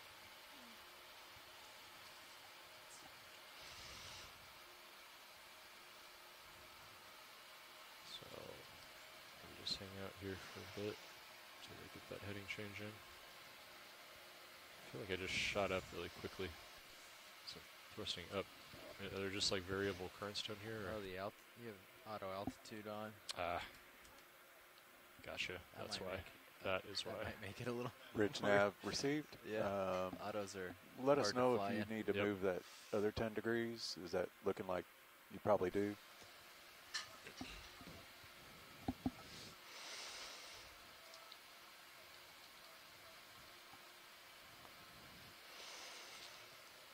Okay, received. Thank you. We can do another 10 just to get them.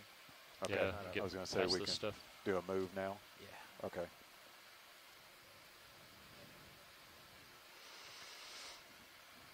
Received. You ready? Okay, we're going to do a distance of 10 meters, 10, at a bearing of 220 at a speed of 0.2 knots.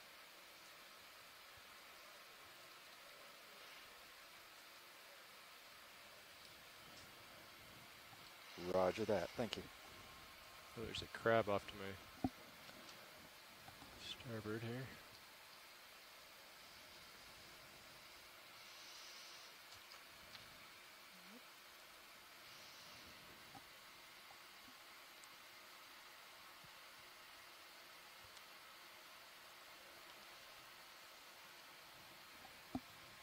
You want to go in video, partial? And hold that? Yeah.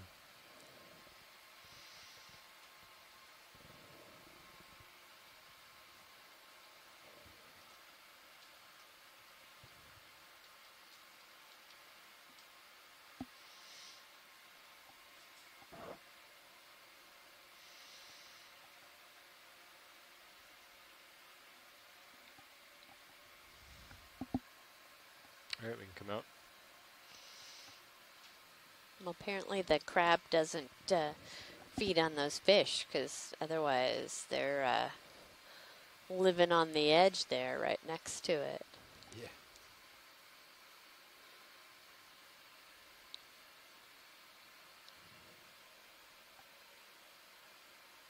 Wow. It's just a little silty down there.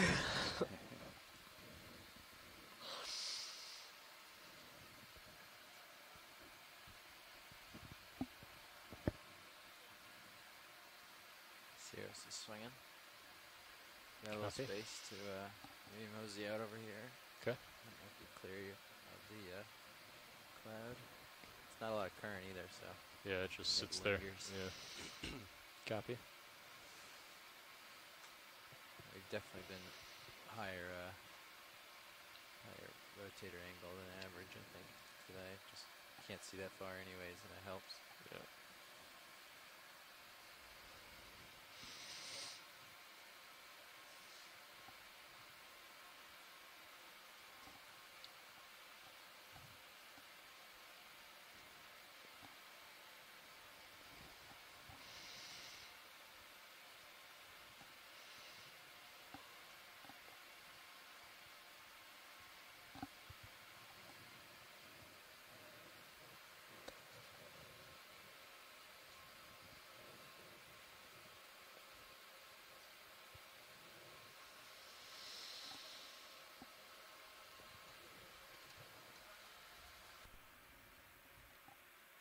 Bridge nav received. Thank you.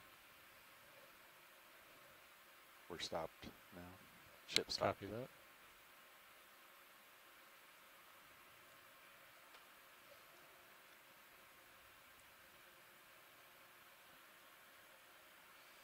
Dan's cooking right along. Can do another 10, I think. Okay.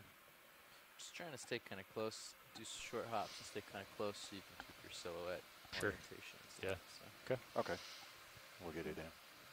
Bridge nav. Want to go ahead and do another move at 10 meters, 10, bearing of 220, and a speed of 0.2 knots.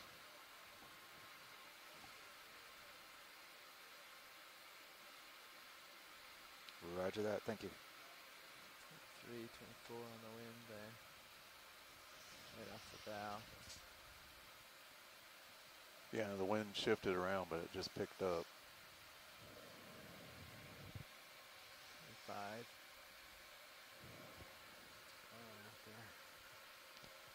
Yeah, it's just kind of a system that's in front of us and kind of slides down the port side. And we're kind of outside of it, but just on the edge where we get those winds that are going to be pretty variable and relatively high. Gusty. There's quite a bit of lightning outside. Doesn't look like it's a big system on the radar though, so hopefully it just passes us by the time we recover in an hour and a half. Oh yeah, we talked it through with Lars, just making double sure with you. We've set the bail out east, so you're just going to just drive right, and I'll turn left. We'll come up with a turn on the tether if that happens, but that's okay, given the scenario. Sure. Sounds good. Yeah. Yes, don't want to get too much further than that. Otherwise you can't see much, huh?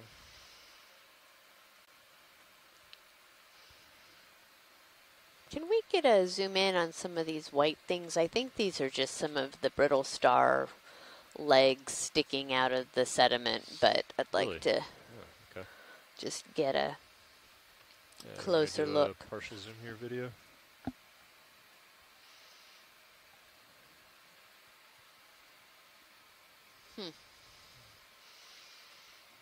I don't know. The ones that we were seeing earlier were actually kind of moving around, but none of these appear to be. Maybe some, pretty stationary. You can go in here on these, on this group of them. Yeah, that'd be great. Bridge nav received. Ship moves complete, guys. Copy These are little tubes.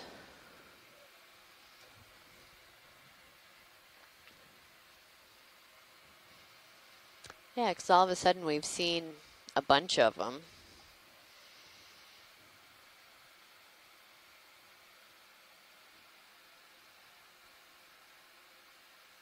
Okay, why don't we come out? Yeah, thank you. These might be, Scott France says these might be quill worms.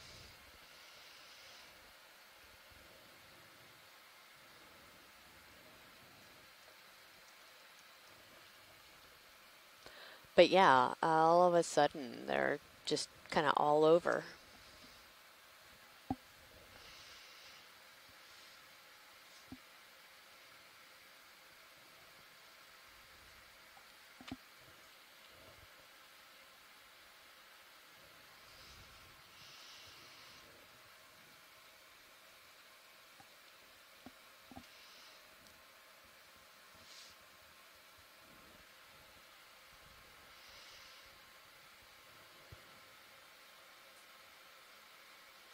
It looks like we're getting another gust here coming off the starboard bow.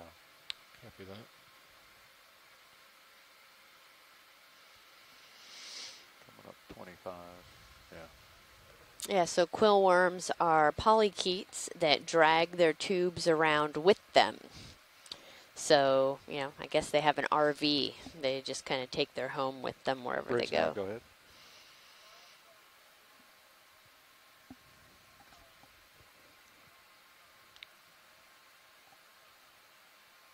We were watching that.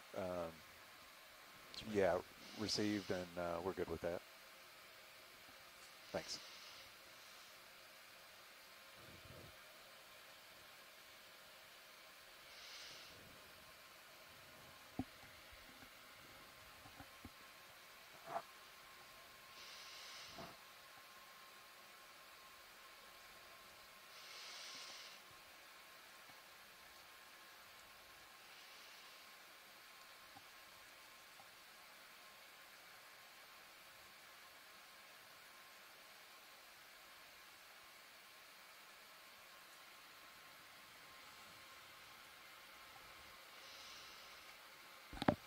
Yeah, once they finish that and get stable, we'll do another 10.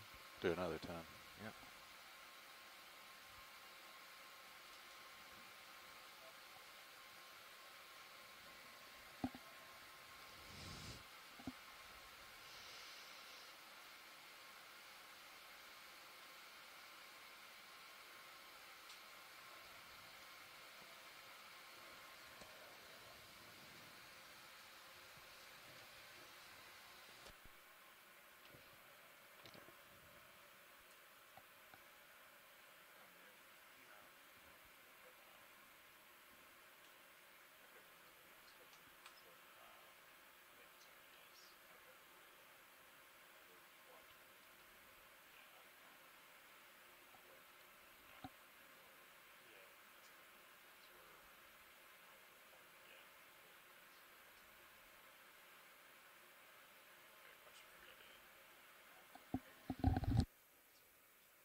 Bridge nav received. Thank you. Direction change. Okay. Bridge nav. Yeah, let's go ahead and, if you can, get a move in. 10 meters, 10, at a bearing of 220, at a speed of 0.2 knots.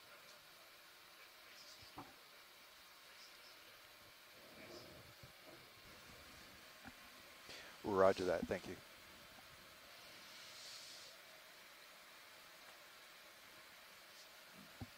Move will be underway in a second. Copy that.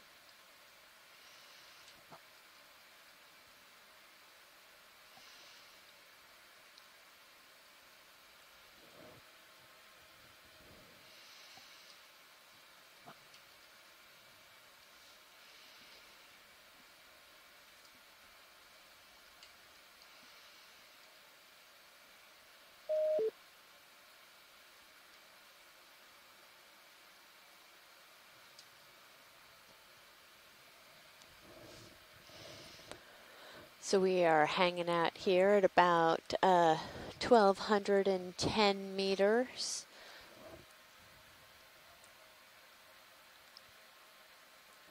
We've seen a lot more kind of canyons within canyons as we've been working our way up the side of the slope. And consistently this kind of soft, silty sedimenty bottom. A lot of these eel pouts, the fish that are kind of flat down here on the seafloor. Seen a number of squid, which maybe we even have a squid shadow in one of our lights over here. And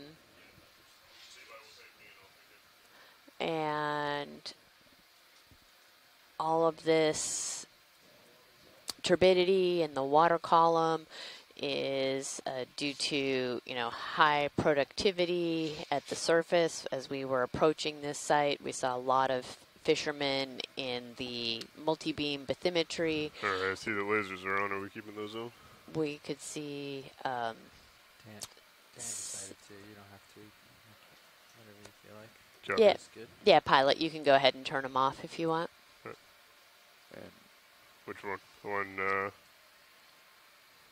The one that looks different? Copy. Go ahead and come in. Bridge nav received. 6, Okay, coming up a little. 78, yeah. That one does look a little different. You want me to come over to a starboard side, try and get a side view? Sure, that would be great. Okay, feel free to come out. Partial. Gonna lift off a little bit here. Swing over. What do you got me at? I'm at 30. Move's complete. You're probably gonna keep swinging a little bit. Yeah, you're totally safe. Copy that. Thank you. I'll make sure to come up or whatever if I need to, but you're all safe. Copy. Thanks. See if I can do this without spooking him. So we have a couple people. Side profile to go. Yeah. Really quickly. A couple people saying that this is another variety of Go ahead, tripod fish.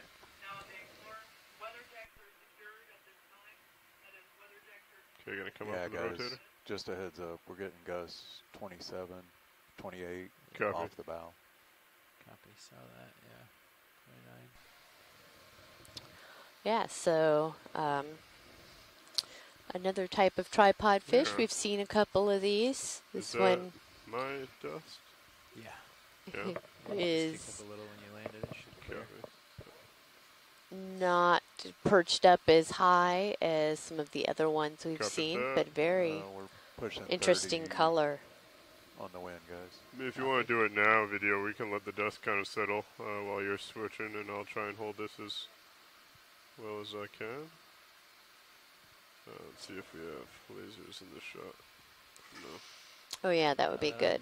Yeah, when we down and coming up, you can stay. You're doing a great job. Copy Just that. gonna give us a little room. So watch leads. The lasers are on. When we zoom out, we can go ahead and paint them. Okay, perfect. Thank you. Okay, there's the lasers coming down with the rotator.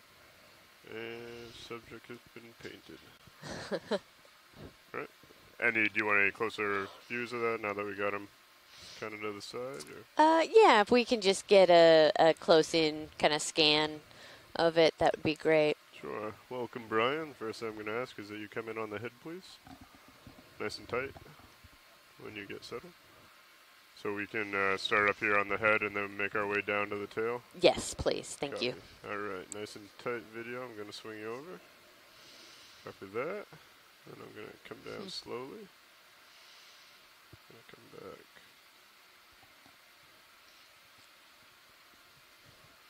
Tripod fish are quite possibly my favorite fish.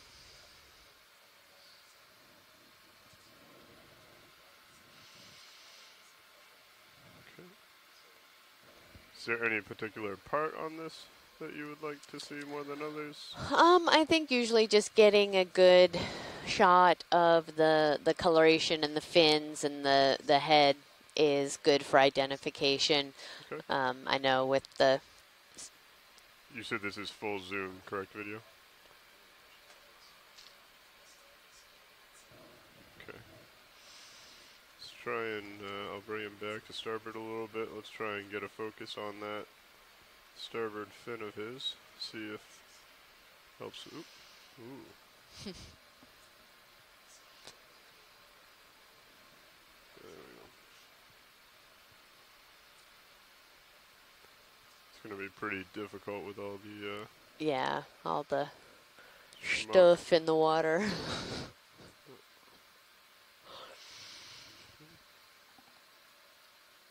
All right. Do you think that will be enough for identification?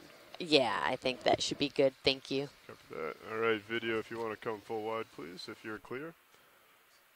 All right, full wide.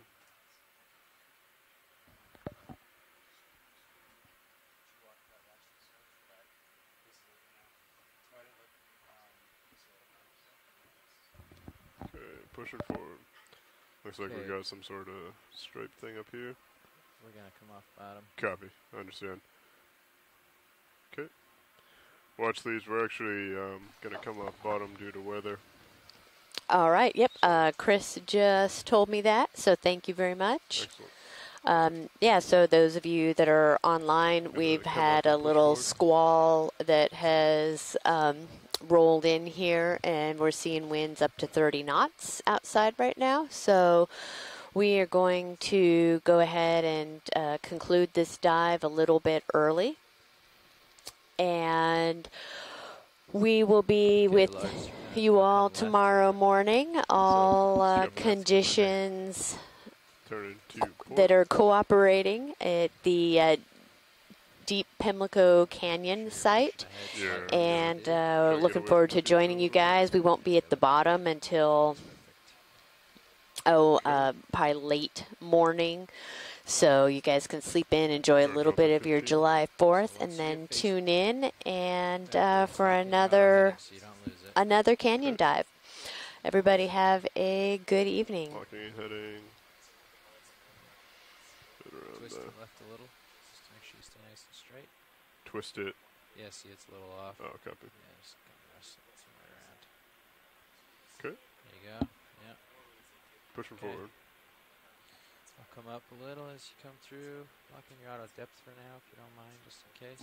Yep. Auto depth is in. Great. Pushing I tilted forward. down a little. Sorry. Copy that. Push on out. Pushing. Gotta come over a little bit more with my heading as I do this. That's good. I'll follow you with my camera. Okay.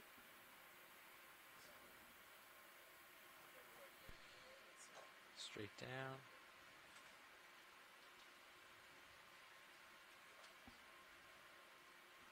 Okay, still holding delta 16. Copy.